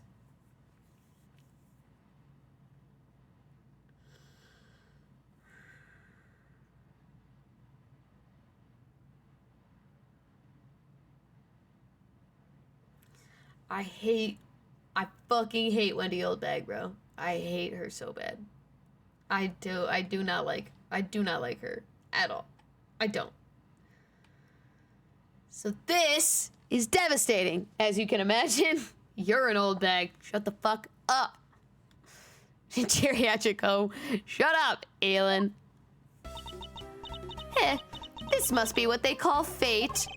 She really needs to be dressed in something else. Like, this is really just uncomfortable to look at. How could this happen 2 days in a row? What the? Aren't you Miss Oldbag? Why are you so surprised? So you're the one that got to play the Steel Samurai. It's too bad I didn't realize that until now. You are acquaintances with Larry? Why, yes. We worked at the same company for a little while, you know. That's why it's okay, my edgy poo. You don't need to be jealous. I'm really not. Go fuck yourself. I was in the next room, you know, trying to get into some beauty sleep. But it was so noisy in here that I couldn't fall asleep. So I came over to complain. So I imagined my shock when I saw my precious edgy poo waiting here for me. I mean, who could have imagined that you would come to a show like this? I guess I've misjudged you, edgy poo. You misjudged him? I thought he was trying to avoid me, you know. That was no misjudgment on your part. That's precisely what I was trying to do. But it looks like the winds have shifted and now he's willing to be chased after. I'm simply overwhelmed. Don't you worry, Edgy Poo. I'd chase you forever to the ends of the earth. Please don't. Please don't, actually. Isn't that just peachy? This is one of those rare times when Franziska and I actually see eye to eye. True. Kada! I hate her. Let's talk to her real quick and then I'll go on break. Now then, what are you doing here? I thought you were working at Gatewater Land as the Pink Badger. Yeah, wasn't she fucking here like a couple episodes ago, actually? I don't even remember anymore. What are you talking about? That was ages ago. That was yesterday. Look, I worked at Global Studios before, a long time ago, right? Well, they called me up this morning, kind of out of the blue, actually. They called you? Apparently, the girl who plays the Pink Princess collapsed from a bad cold. It happened so suddenly, so they called me in to be a last-minute replacement. Do they not have enough people on staff at that studio? I really couldn't say no, so here I am playing the role of the heroine. Instead of that Mindy girl, I mean. But the poor girl, I feel bad for her. Because they let me stand in for her. She's going to have a terrible time when she returns. I mean, I'm not exactly ready to be standing at the last... I threw a ragdoll instead of a shuriken, and the audience was in an uproar, but as I tell you, there was pretty much a bunch of simpletons. You're a rather lively old lady. So, basically, you received a stand-in request in this morning, correct? You got it. If you need to see it, I've got it right here. Look! It appears that she is telling the truth. Great. I tell you, my fine acting moved the entire audience to tears. Yes, tears of laughter, as I recall. But being famous has its problems too, you know. Here, take a look at this. It's a letter from a stalker. I was just taking my break when I found this stuck under my door to my room. Honestly, you really have to watch out for these kinds of things. Look at what it says. Wendy, I'll be descending on you from above tonight. Your loving night. How absolutely revolting. I mean, you'd think he'd get my name right. There's no accent in my name. Wait, this horrible handwriting. Where have I seen this before? But now that you're here, Edgy Poo, I feel 100% safe. Where do I factor into this? You'd bust that evil stalker man for my sake, wouldn't you, Edgy Poo? Well, if you allow me the liberty to handle this my own way, I'll gladly dispatch a detective to your house later. Oh, come on, Edgy Poo. Stop being so dismissive and playing hard to get. I'm gagging. I'm throwing up in my mouth. I cannot stand this. I want to know how Wendy Oldbeck has a stalker. How is she gonna have a stalker, but she is my stalker? Make it make sense. I cannot escape her. Oh, I was not done. Oh. What were you doing at the time of the crime? What crime? What? You do not see the dead man that's laying on the floor over there? After the show was over, I've had nothing but free time on my hands. So I used the fireplace in the room next door to keep my bad hip warm. Okay, so that makes a lot of sense. Well, a murder occurred in the room right next to yours.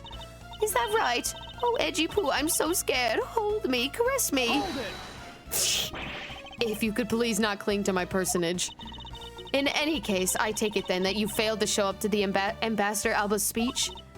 Oh, that. No, I didn't go. I mean, I may have the heart of the young tender maiden, but my body just refuses to cooperate at times. As soon as the show ended, my hips started acting up and got stiff. I couldn't move at all. Can you provide proof of your condition? Oh, you just go on ahead and ask the doctors in the infirmary. They're the ones who carried me from the theater all the way to this embassy. I have to admit the thought of her not being able to leave that room is rather pleasant. I wish it stayed that way. Oh my god, it's a dog! Puppy, it's a Shiba.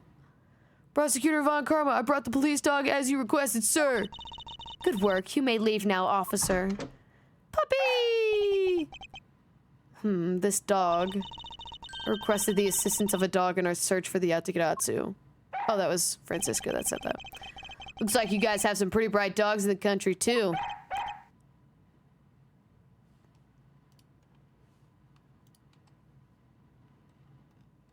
So hold on.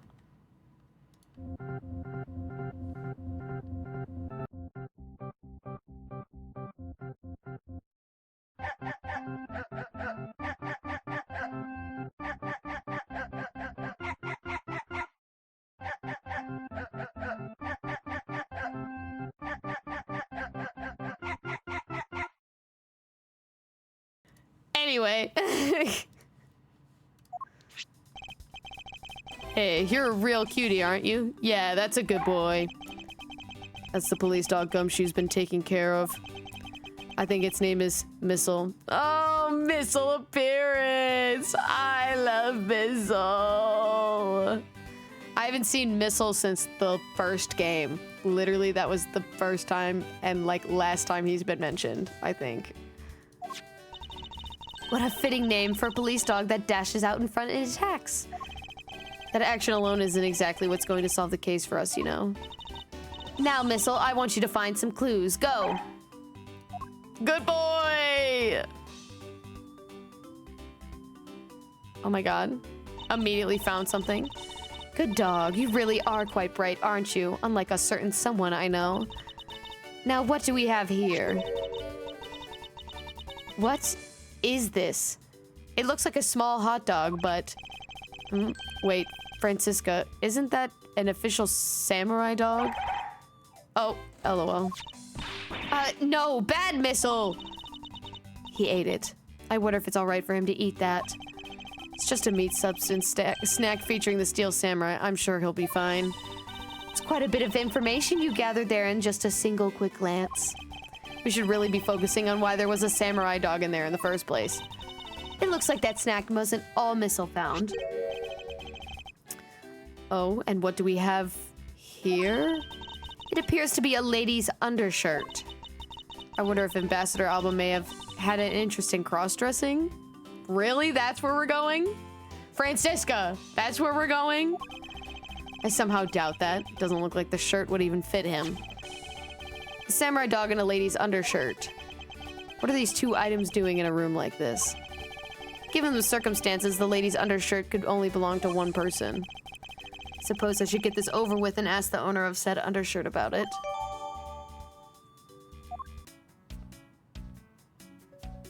Okay. I am gonna go take my break real quick before we go any further. Because I just know if I wait any longer, I'm probably never gonna go. So I am gonna go on my break. And we'll be back in about 15 minutes. Hooray!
All right, y'all, we're back.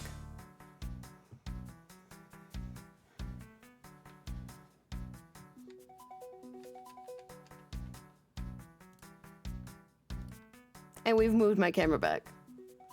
And I have some M&Ms. I don't have that many left, though. I just really wanted some M&Ms. I guess I'm just gonna eat the rest of these, probably.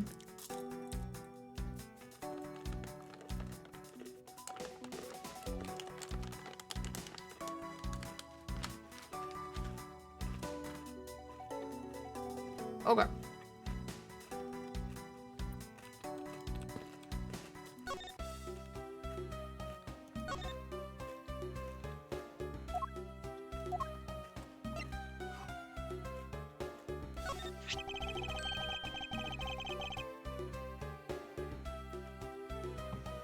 If you could please take a look at this brown-colored undershirt. Oh, Edgy Poo, what is the meaning of this? I'm not doing this by choice. I'm doing it because I have to. Why did you steal that thing from my bags? All you had to do was ask, and I would have gladly given you as many as you'd like. Ugh. Thanks, but no thanks. This shirt was found here at the crime scene. What? Come now, why don't you just confess and explain what it's doing here? I know nothing. Nothing, I tell you. What? Oh, I admit that I used a fireplace to dry that shirt. But I can't really help the fact that I had to, you know.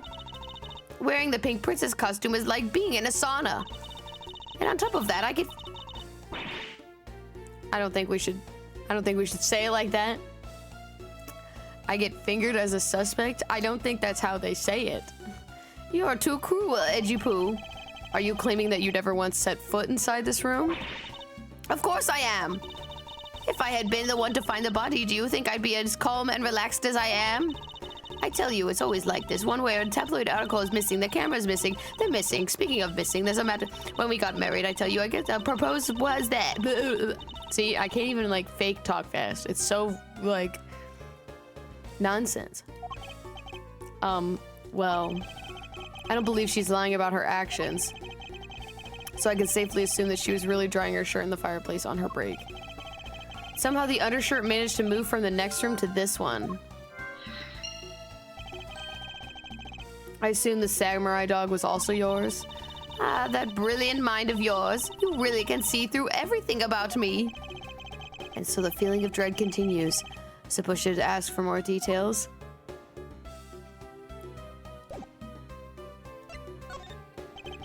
That samurai dog was yours, wasn't it? Oh, of course, I'm forever yours, my edgy wedgy poo. If you could just stick to what I asked you. Edgy, are you and Miss Oldbag? No. You really don't change, do you? When will you learn how to take a joke? Anyway, that samurai dog wasn't mine. Those things are a present from the studio to the embassy. A present? The studio bigwigs basically told us to play delivery boys. We were supposed to hand the dogs off to the embassy people and tell them hi. I had to pile them into the pushcart just to move them all. Those studio guys should have delivered those things by themselves. Right, Edgy? So did you deliver the samurai dogs to the embassy staff as per your instructions? Hey, Edgy, don't just ignore me in my question. Aren't you going to stick up for me? About that. See, after the show, I went to rest a spell in the dressing room because of my bad hip, you know. And there they were. The samurai dogs were just sitting on the dressing room floor. Cool. I suppose you had to make the preparations for distributing them after the show? Well, if by preparation you mean sampling them as well. Excuse me? Oh, I tried one and thought they were actually quite good. Sorry, but I just had to find out. I know it was silly of me to think this, but I figured that for a kids show, the taste is probably for kids too. But they were so good that I couldn't stop. Before I went back to my room, I just had to help myself to half a dozen or so boxes. Holy shit. As I sat there by the roaring fire, warming them and eating them, I thought, this is...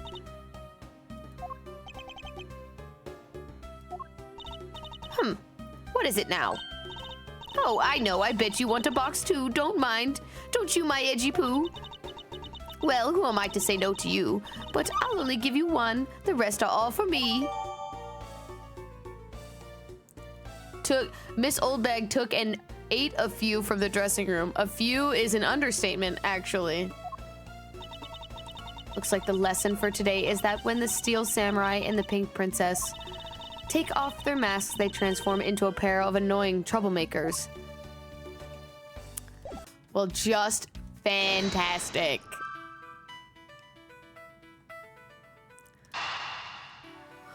Well, I'm gonna piece these together, and I probably should honestly save first, just in case.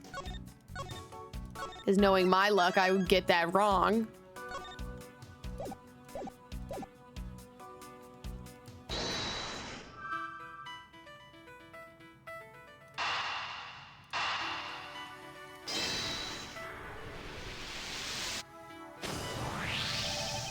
There is no trace of this room's fireplace being used. And your point is? Smoke was supposedly pouring out from the chimney connected to this fireplace. At least according to Larry. This is a contradiction of the facts, is it not? Are you sure he wasn't just disoriented or something on that roof?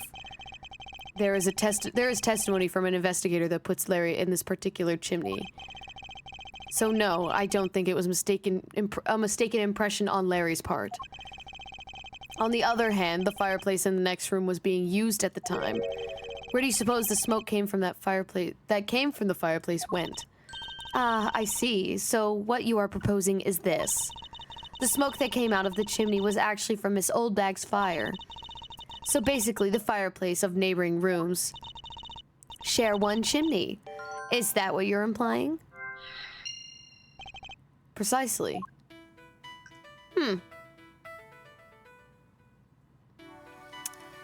I'm assuming that's probably also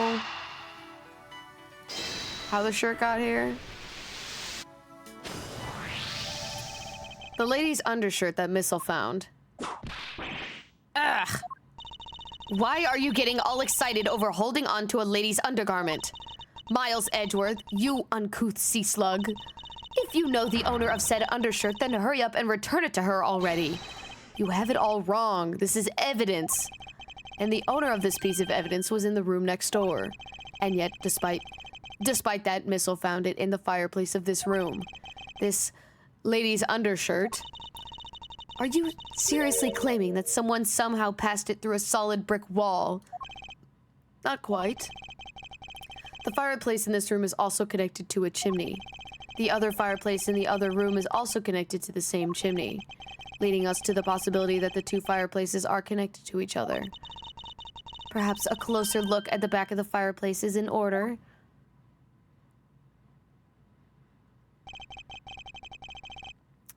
There's an X on the back wall of the fireplace. How did we not see that before? See if I can't get a better look at it.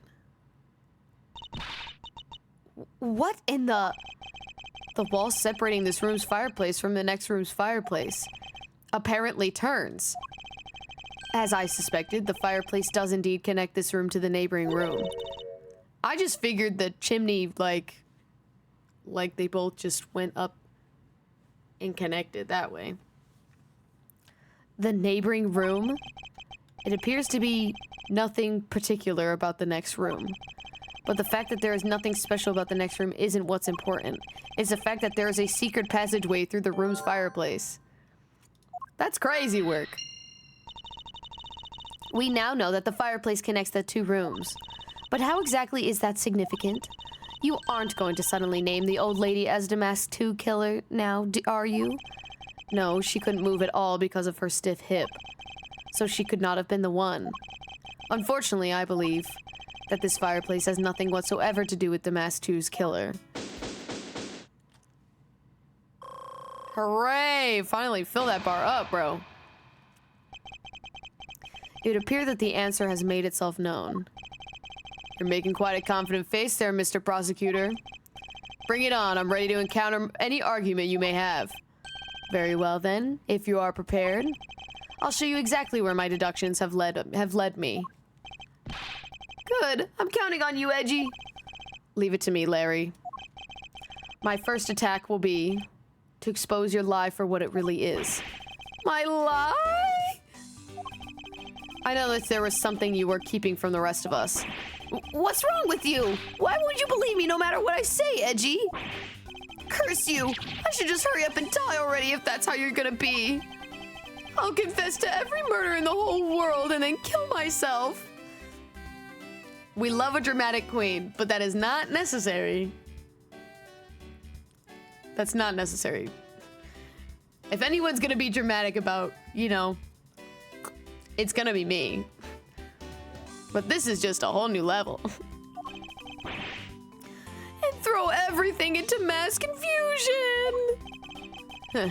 You made some wonderful friends as a child, I see. Larry, I only have one thing to say to you. Even if you make that face at me, it's no use. A man who's ready to die is strong-willed, you know. Larry, it doesn't matter what sort of harebrained trouble you've caused. I only ask that you do not lie to me.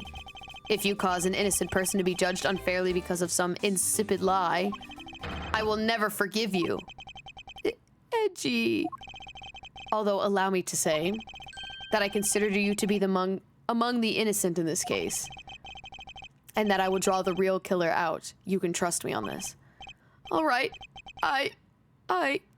This time I'll tell you the whole truth, okay? What happened, what didn't happen, the works. Just what happened will do. Now then, if you could please testify on what you did up on the roof tonight. Lord. After the show, I left the pushcart at the Rose Garden and came to the embassy. Then they took a picture of me shaking hands with the ambassador. After that, and until my next appearance, I had some free time, so I wandered around. That's when I spotted the chimney. A chimney like that is a rare thing, you know. So then, I wanted to play Santa and decided to give it a try. For fucking why? Genuinely, why? Genuinely, why? Larry, I thought I just finished telling you not to lie anymore. But it's kind of ultra embarrassing. And what exactly is so ultra embarrassing that you can't tell me? Edgy man, I just said it was embarrassing, so of course I can't just blurt it out. So you're just gonna have to reason it out of me. As your superior, I command you hurry up and expose this man's lie. I have every intention to, for I'm not about to let us waste time on such a trifling matter. Get his ass! Yeah, Larry, please stop fucking lying. I would really appreciate it.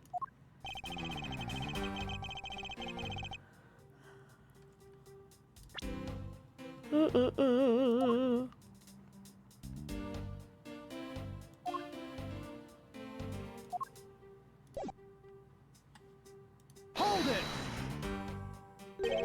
You left the pushcart. Could you please clarify that statement for me? Yeah, so the wheels on the pushcart got covered in dirt from the rose garden. It would have made a mess on the floor inside, so Ambassador Alba just said to leave it. Well, it would be rather impolite to dirty another country's embassy. Come to think of it, I recall seeing the Pink Princess on my way to the embassy. And what was she doing? Nothing in particular. Just because she was being carried by some docs on a stretcher. She must have been incapacitated by the pain in her bad hip that she was suffering during the show. So, I came into the embassy, right? And then he took a picture of me shaking hands with the ambassador. Hold it! So you shook hands with the ambassador of the Kingdom of Alabas, did you? Yeah, can you believe it? I did something really cool for a change. But honestly speaking, there's nothing interesting about shaking some guy's hand. Hey there, are you disrespecting another country in their own embassy? As someone with roots in this country, I'm feeling nothing but incredible shame at this second. Agreed. I apologize for inconsiderate words. Now, Larry, please continue. What is with all of you? You keep saying that kind of thing, and I'll tell you only lies.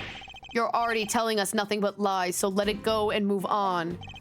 All right, already. You don't need to glare at me like that, Edgy.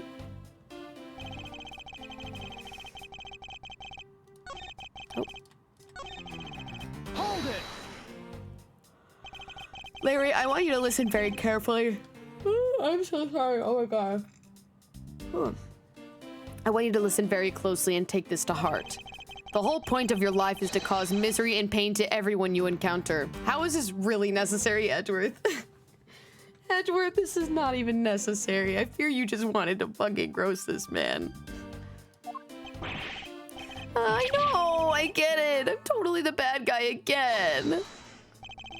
I thought you were his friend. Don't you think that was a bit harsh? Langzy says, true friends are bosom friends.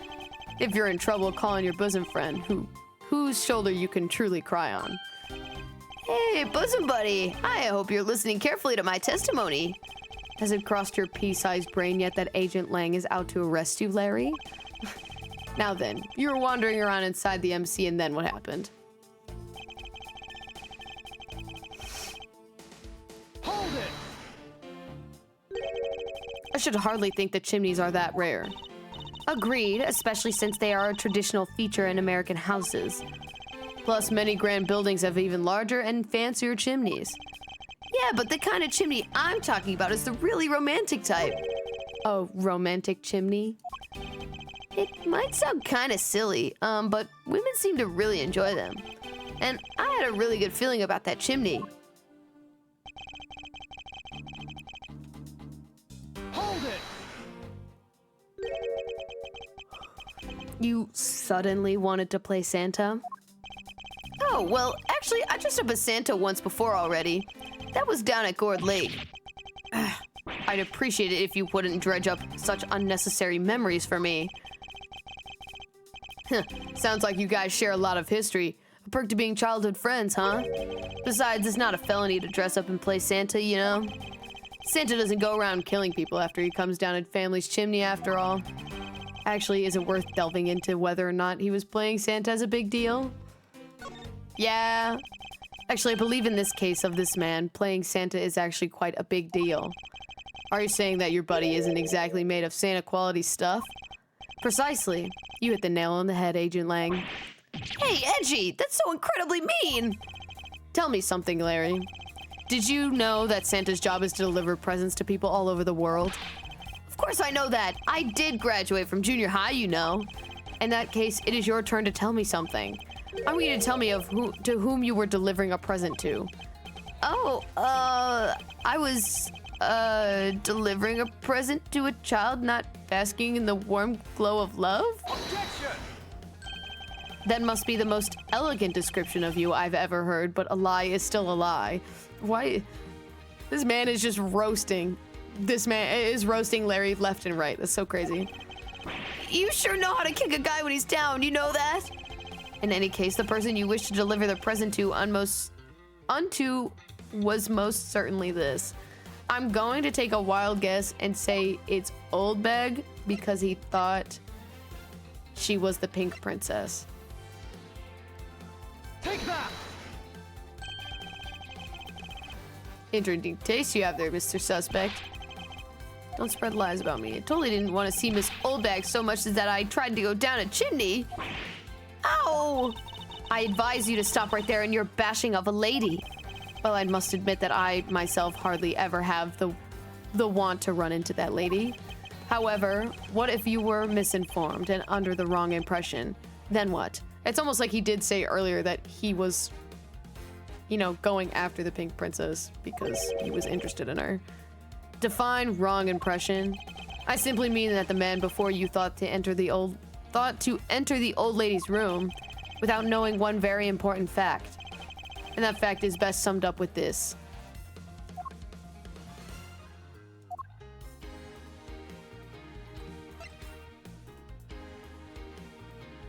Oh, see, this letter makes so much more sense now. Larry, I'd like for you to take a look at this piece of evidence. No way! Oh, was that not it?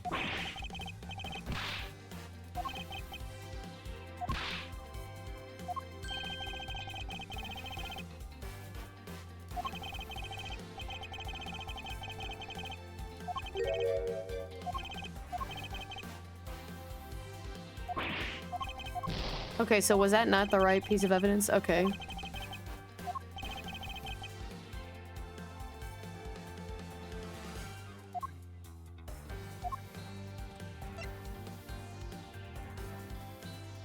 Snap! Oh, it was the wrong thing at first. I was not supposed to choose that yet. Oh, Kirby. He's in a little Kirby ball. Kirby ball. This is something the old lady received from her employer for the night. The girl who normally plays the pink princess, Mindy, was it again? It seems that this man is quite taken with that actress. But that's not true, Edgy. She's the one with the hots for me. I just know it. I can feel her sexy beam piercing my heart when she's watching me.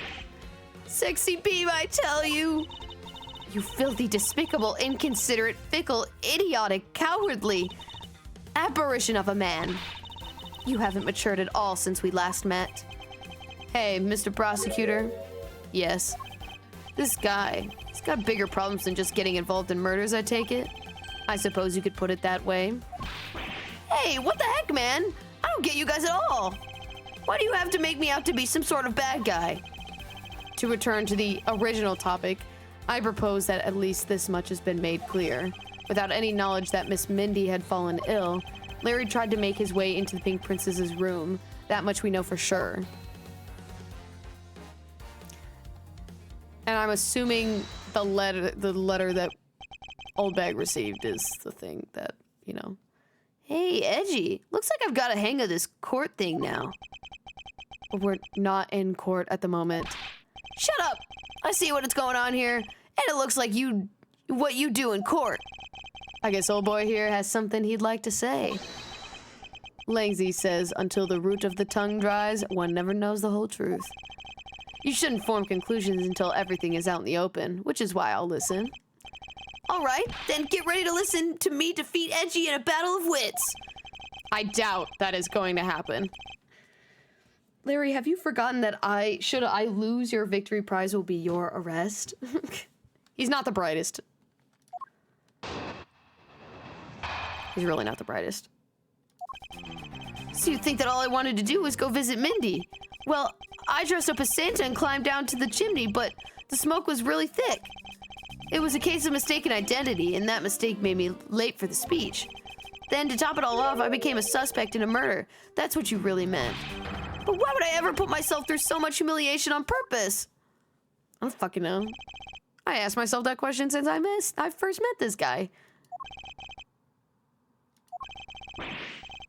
Hey, someone say something! Larry, are you seriously trying to submit this not as a confession, but as a testimony? So what if I am? Is there something wrong with that? My claim is a claim claiming my claim. Do you have a problem with that? So it was you! You're my stalker! But I should warn you, it doesn't matter what kind of flattery you throw at me. I'm the devoted type of woman who's wholly focused on one man. As long as Edgy Poo is alive, I can't drop to be unfit. Earlier, I was tempted to be a teeny bit of love for my dear Edgy Poo. I'd stay completely to below. I'm so inspired! You're such an inconsiderate, cowardly, idiotic, and all-around completely worthless man. I thought I heard something ominous just now, but that just perhaps was my imagination. I believe there was nothing further for me to prove this point. What do you mean? Of course you still got something to prove. You still have to show me some proof that I was trying to meet up with Mindy. Proof, you say? Remember, Edgy? Everything is evidence in court, right? You mean evidence is everything in court, Larry. But I understand your point. Is that not what he said? Everything is evidence in court. That's what he said. Evidence is everything, yeah. Yeah, see, I'm totally a pro at this now. Very well, if you wish to see the evidence, then let me show you the last piece of evidence you'll ever wish to see. It's probably the thing that I was trying to just show.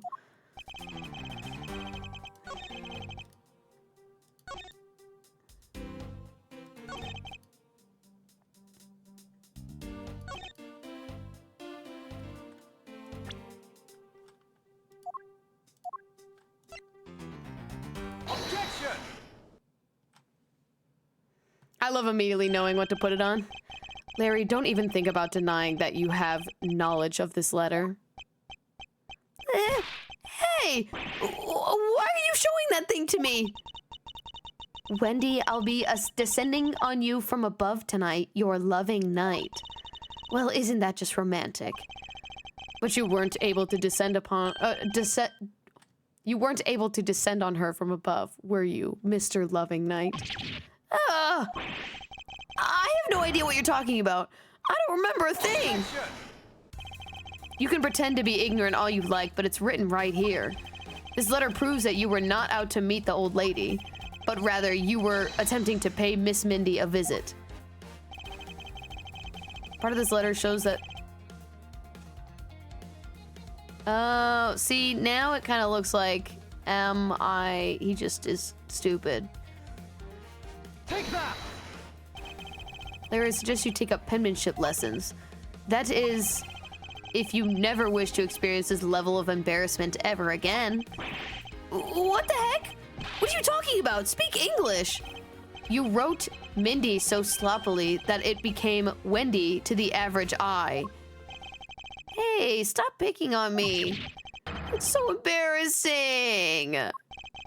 There. Isn't that what childhood friends are for? They're the best, aren't they? For punching. But that will have to wait until we're off this crime scene. Hey, Edgy, save me from the scary man. Sure, if you're willing to make amends, starting with your incredibly embarrassing mistake. That wasn't me. Come again? It's a fake. Someone's out to get me. So they made a fake letter to set me up. This voice acting I'm doing for Larry is insane work.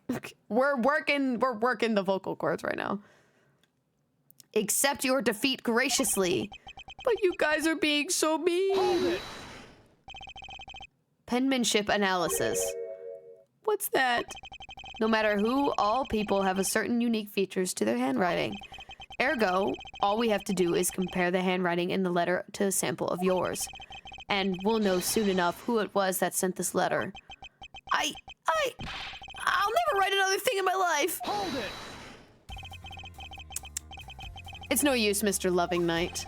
For you've already graciously provided me with a sample of your handwriting. It's this thing! Yay! This autograph in our mysterious letter. If we compare the handwriting, we'll know the answer to our question soon enough. Confess now, Larry, to your miserable failure. I'm sorry. I did it. It was me causing trouble again. I admit it. You hit the nail right on the head, Edgy. So we finally confesses, sorry. I saw the pink princess being carried around in the stretcher and got worried, all right? I wanted to go to Mindy's room, but the doctors wouldn't let me in. So what choice did I have? It was the chimney or bust, Edgy. Your mind jumped from the door to the chimney? What a criminally overreactive imagination. Well, at least I was honest and wrote Mindy a letter and stuck it under her door. That way she wouldn't be so shocked when I came down through the chimney. Except for the fact that the letter was an utter failure at conveying that sentiment. I'm really, really sorry. Larry, you may be a shameful, good-for-nothing blight of on the face of humanity. However, I always knew you weren't the killer. I told you to trust me, because at the very least I can attest to that about you. Edgy, you're... We've lost a lot of valuable time because of you. Ow! Thank you, Larry, for absolutely fucking nothing once again. In any case, I believe that we can say that we now know exactly what happened. Mr. Larry Butts sought to climb down the chimney, not for access to the crime scene, but to enter the room of the elderly lady next door. Great job, Mr. Prosecutor. Although I still find it a bit unbelievable that the two of you are friends. But the suspicion on that guy over there isn't completely resolved yet, so don't get any funny ideas about running off, okay? Oh. Hey, what? Edgy, what does the Wolfman mean when he says I'm not off the hook yet? He means the murder weapon. Larry, did you forget? There are 2 layers of suspicion hanging over your head. That's exactly what I mean. We can't only rely on the words of the suspect, after all. We may have figured out where he was and what he was doing all night, but the blood-stained samurai sword that was left at the crime scene, as long as there's no satisfactory explanation for that, this wolf will refuse to ease up on his bite. Hey! Edgy! That guy! He looks like he's seriously about to take a bite out of me! I'm well aware, and you should be as well, that this is this upcoming battle will be crucial. Thanks to the cooperation of our lovely bumbler, I've been dealt a very nice hand and a sweet trump card. Looks like we're about to enter the final bout. Now, Mr. Prosecutor, let's see what you've got. I can easily point out the contradiction in the supposed murder weapon. Can we? Because I don't know what it is. But the real problem for me is figuring out what the real murder weapon is. This will be a high-stakes gamble. But this is one game I can't afford to lose. Whatever you say. Why, Larry? I was the one who found the body of the victim, demasked too. Beside him was a samurai sword, glittering red and offering the scent of blood. It was supposed to be the steel samurai's dressing room, but I found it here instead. Plus, I found the murder weapon's owner, the suspect, Larry Butson, here too. Isn't it a bit far-fetched to accuse someone simply on the basis of ownership? But this owner wanted to sneak into the crime scene. I think that's plenty to go on, don't you? Hold it!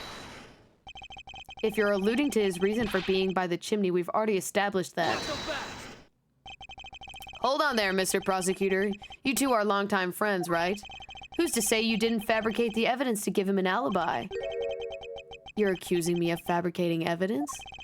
You think I can believe anything you produce? Forging evidence is all you prosecutors do. This man has some serious issues with prosecutors. But come on, I can't think up any... Oh my god, I can't think of something as complicated as that. Right, Edgy? Larry, I can agree because I know you and your personality well. However, Agent Lang knows nothing about you. Or me, for that matter. I sense that his hatred for my entire profession emanating from his entire being.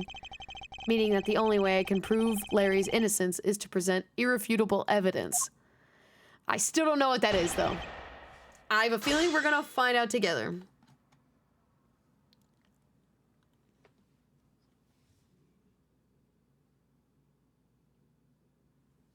He looks so precious. Look at Kirby.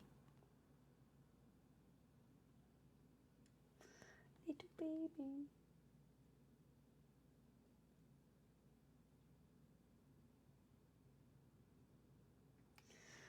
I want to pet him so bad. He's so cute. The one who found the body of the victim. Okay, what do I even have again that I probably could even present this?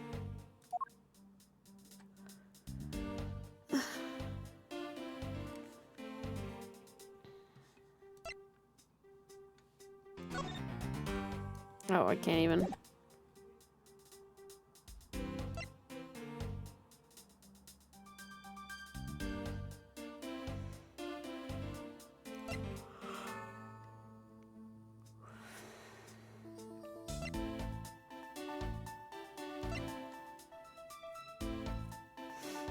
Oh, I see now. I honestly did not realize that it was turned to the side.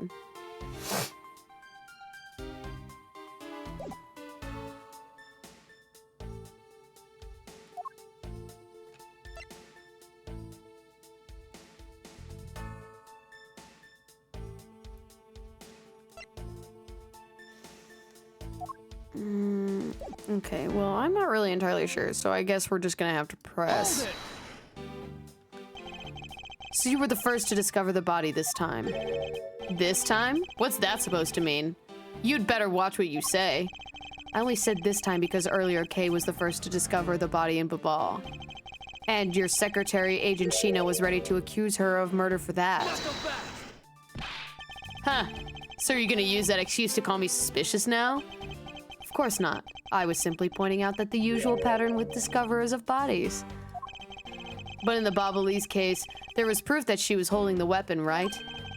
Well, in this one, it's a bit different since we know exactly where the weapon was. Hold it! Excuse me, but glittering red and offering this up the scent of blood? Do I have to spell it out for you? I mean the sight and smell of blood, of course. And according to the test, the blood on the sword belongs to the victim. The sword was made to only be used on stage, so it's not sharp. But it is pretty weighty. It's certainly heavy enough to beat someone to death with. Which leads me to suspect that the victim was beaten to death with his sword. Beaten to death, huh? This last statement is too important to just let it slip by. Oh. Covered in the victim's blood. Hold it! Very, very important. No. The sword was covered in the victim's blood? Yeah, the lab results confirm that the blood on the sword matches the victim's. But the sword is dull as a vanilla envelope. It's just a stage prop after all. The Steel Samurai is all about safety first, so you can't use it like a real sword. The Steel Samurai has spoken. Wait, you do not need to even be here for this part. The Pink Princess also appears to have something she'd like to petition you personally. What the Pink Princess would like to say to me can wait for the day after eternity. Anyway, my point is that even though the sword is too dull to slice with, it's certainly heavy enough to bludgeon someone to death with. Therefore, I suspect he beat the victim to death with that thing. Hold it! About the samurai sword, have you received a report from forensics yet? They confirm that the blood on the sword belongs to the victim. Alright, but have they confirmed that the outline of this wound is consistent with the weapon? Tell me something. Do you see the dead body right there in front of you? So, if they were conducting the autopsy right now, shouldn't the body not be here? Well? I suppose so. I guess they must still be investigating this room. Meaning that it's possible he doesn't know that about that piece of evidence's true nature. Anything else you'd like to chit-chat about? No? Good. Now let's continue. I think I know what he's trying to say. I just don't know if that's entirely correct. What I want to present. Objection! I love being right. Do you know what this is, Agent Lang? It's a long spear, right? We used to have those a lot in my country a long time ago. Piercing, mowing people down. Spears are the weapons of heroes throughout history. It's the next most effective weapon after the whip. I think the whip is in a slightly different category. So what's your point? Are you going to tell me that the spear is the real weapon? No, I simply want you to take a look at this section here. The way it's bent? Precisely. Apparently a certain troublemaker hit it against the wall in this embassy earlier, and as you can clearly see, the insides of the Steel Samurai's weapons are hollow. In other words, they are replicas that aren't strong enough to deliver a damaging blow, let alone the multiple strikes necessary to bludgeon someone to death. And yet, there is not even a single dent in Samurai Sword. How do you explain that? Ugh! Oh yeah, the sword and the spear are made of the same stuff, so they bend easily. But I wish they make them out of better stuff, because the spear got bent. I wasn't able to do my special early summer rain jab move. Man, I got such an earful from the director of the play for not doing it in the show. The Steel Samurai's special move was changed tonight because of him?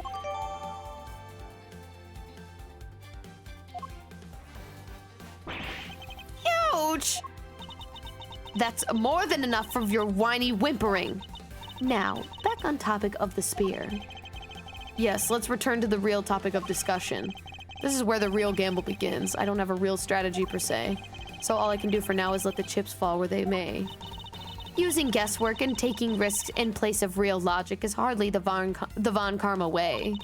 It's neither smart nor very clever.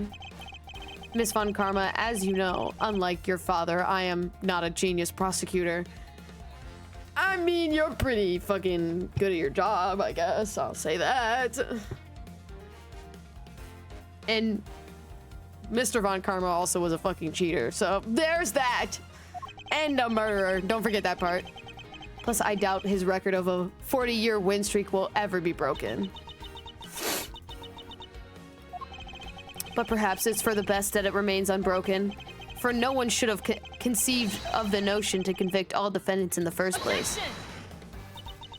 What a foolishly foolish statement from a foolish fool who hates to lose. It's the job of a prosecutor to make sure that all defendants are found guilty in court.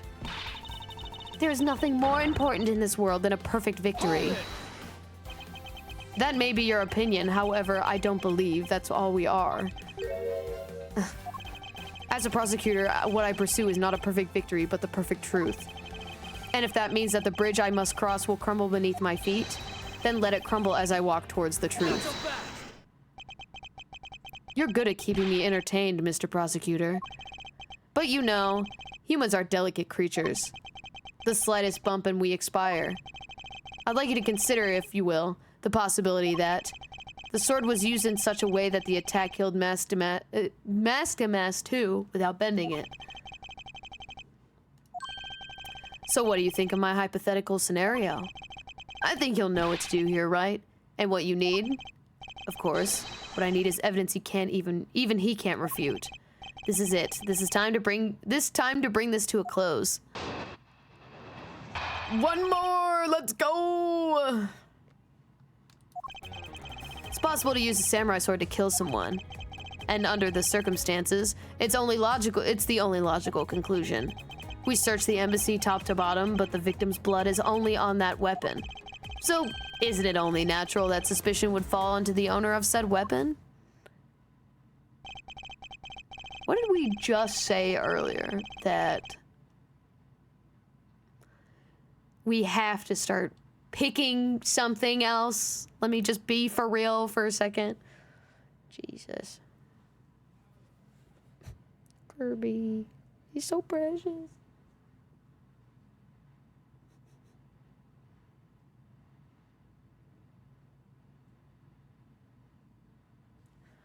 I just want to pet him so bad, but...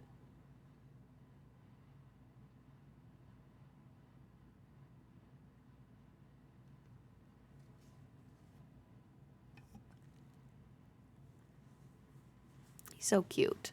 I want to pet him so bad, I just don't want to wake him up. Anyway, how long do you intend to cling on to that preposterous theory? As long as I want, because we examined every corner within the walls of this embassy. There's no stone we've left unturned, and we have managed to come up with only one logical conclusion. That the only place inside this embassy with the victim's blood on it is this sword. Hold it! You left no stone unturned? Is that a fact? If you've got something to say, then say it then say it in the only way I respect, Mr. Prosecutor. Yes, of course. In that case, allow me to make it all crystal clear for you. I have a feeling I'm gonna have to present the fireplace. I think that's probably where I'm gonna have to present that. It's possible to use a samurai sword to kill someone. Hold it! May I inquire as to how you were able to make such a claim, Agent Lang? Lang Z says, capable of miracles beyond comprehension. A mysterious creature is man. Rather than man, it's Agent Lang's quotes that are getting increasingly incomprehensible. The human body is a mysterious thing, even with a toy-like sword. It's easy to kill a man if you hit just the right spot. Which is why I think it's possible to kill with this thing without leaving a dent. Hold it! But we can only be sure one way or the other by seeing if the wound matches the sword. I know that. But as long as it's a possibility, I can proclaim it as much as I'd like. Under these circumstances, it's the only logical conclusion. Hold it! But you must know that your conclusion is wrong. Given the circumstances I'm in, the only people I can trust are my subordinates. Because they're a much more trustworthy bunch than you prosecutors will ever be. And you call yourself a professional. You still don't see it, do you, Mr. Prosecutor? You have to earn my trust. And the only way to do that is to show me proof of another possible murder weapon. Another possible weapon in this room. There's only one other thing left.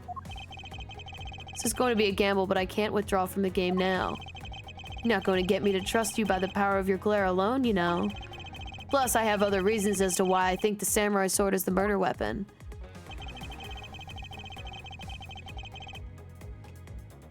Hold it!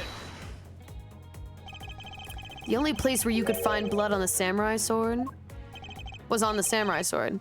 That's right, even with luminol. Which means that there are no other possibilities of outside of what I've already outlined. Do I have a problem with Agent Lang's assertion that the samurai sword is the weapon? Yes! If you believe that there's no other door of possibility left to open, then allow me to force one open for you. And how do you plan to do that? By showing you what may possibly be the real murder weapon. Huh. The real murder weapon? I hate to repeat myself, but my men have already searched every last inch of this embassy, and they've concluded that nothing else could have been used as the weapon. Knowing these facts, do you still want to press forward with your little hypothesis? Of course. Because it's not possible that your men inspected everything to their investigation. What are you talking about? I don't appreciate mind games, and I don't appreciate when people like you slander my men. I'm not slandering them, I assure you. I'm merely pointing out that their investigative dragnet? Is that the word? Has a few holes in it. Namely, that there is something your men couldn't even lay a finger on. And that item is the real murder weapon. Alright then, I'll play along for now. This real weapon that killed Damask II. What exactly is it? The real murder weapon, which not a single person has yet to touch, is this.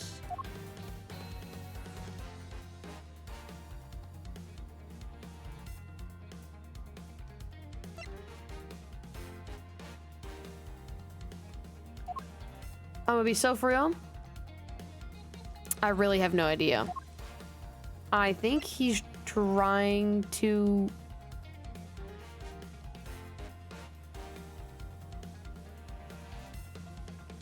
Take that! The national treasure... Wow, that was a real... The national treasure of Alabast. You mean the Primito statue? Yes. Yes, and as you know, only the ambassador and his secretariat may touch it. Which I believe means that neither you nor your men were able to examine it, correct? You know very well that if we did that, there'd be an international incident between the Kingdom of Alabast and the Republic of Babal. The two countries' precarious relationship teeters on the balance over a stupid fight related to a sovereignty statue. But I'll be damned if I'll let something go unexamined. Agent Lang, if you could take a look at this. The direction of the statue is facing just before and after the crime are different. And there is only one conclusion that I can draw from that. Go look for Ambassador Alba and get him to give us the okay to examine the statue. Shifu, you can't listen to this infidel's words. He's most definitely trying to trick you. Shifu, please be rational about this. Ugh. Langzy says, just go already. Yes, sir.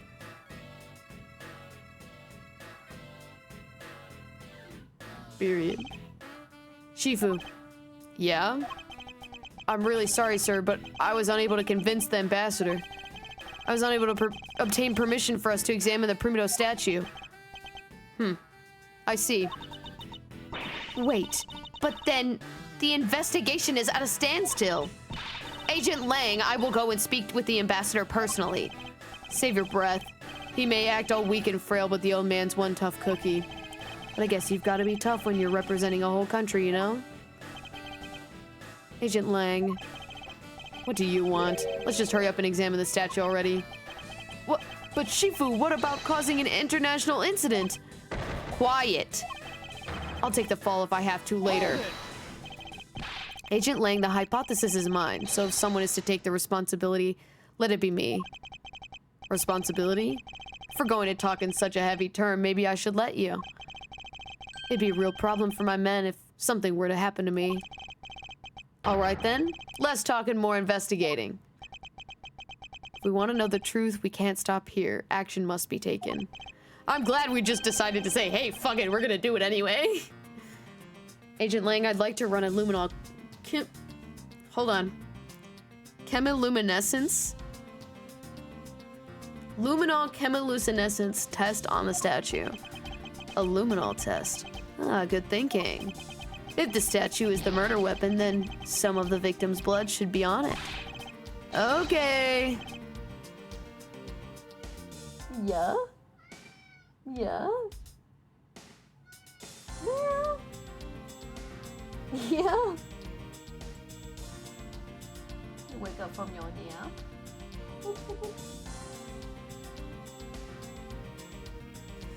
Oh, Kirby, you cutie pie.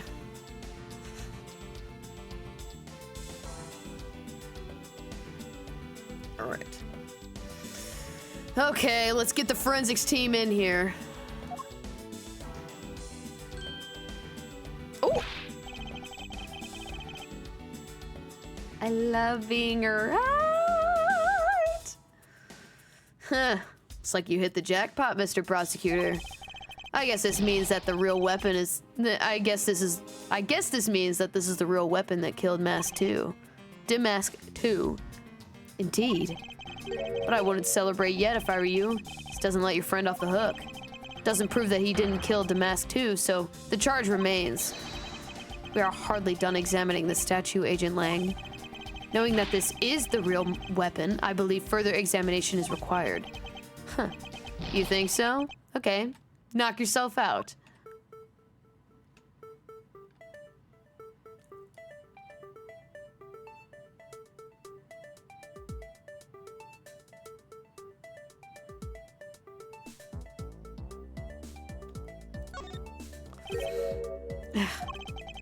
And what do we have here? This dirty smudge.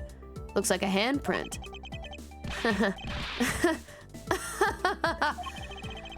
What's a definitive bit of evidence like you doing under here?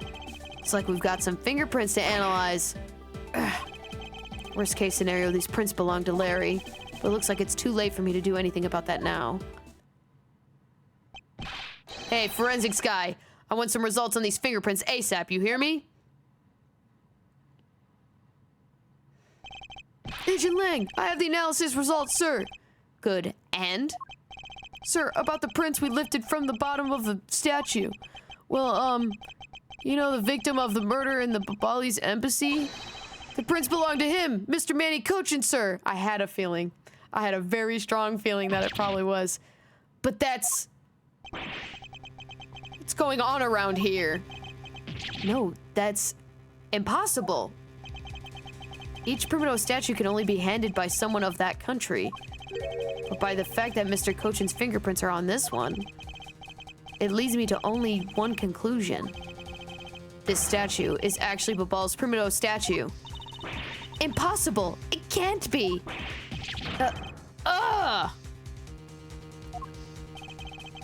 Larry never once set foot on the Babali soil, so he was free to go. However, this new piece of information only served to confuse us even further. The ringleader of a smuggling operation was killed with an Alabastian knife in Babal. And Damask too was killed on Alabastian soil with Babal's national treasure. And the mystery of the great thief Yatagatsu, who visited both countries. The pieces were there, but I had yet to see the big picture they were trying to form. To be continued.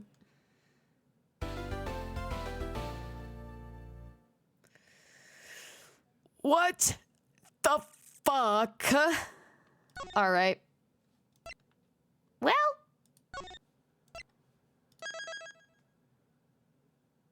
We're still in the middle. Well, that was fun. That was a real piece of work, I'll just say that. Anywho. Kirby, really, dude?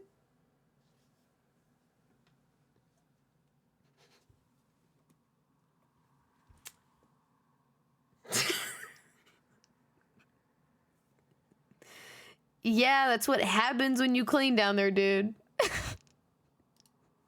I can't believe I've actually finally got that on stream.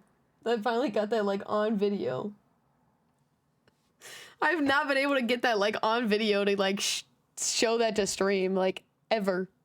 I'm so shocked that it, like, happened now. That's hilarious. Yeah, you proud of yourself, dude? He's so weird.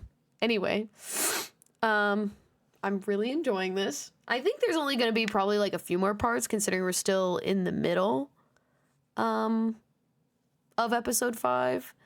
Because there's obviously the beginning, the middle, and the end. I'm assuming there's probably maybe at least 3 more parts to this, I would assume. I'm excited because after this, we get to play the second game. And I'm very excited for that. So, I don't think I have much else to say other than tomorrow.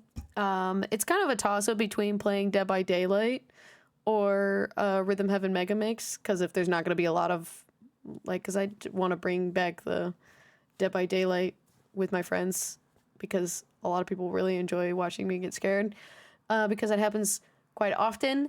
I don't want to talk about it.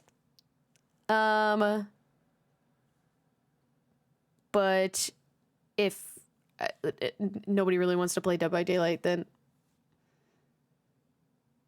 I'm sorry. If nobody wants to play Dead by Daylight, then it's probably just gonna be me playing more Rhythm Heaven Mega Mix. It's okay. Anywho, I think that's all for today. I'll see y'all tomorrow for probably Dead by Daylight. I'm probably assuming. But I'll see y'all tomorrow. Okay, bye stream, bye stream, bye stream, bye stream, bye.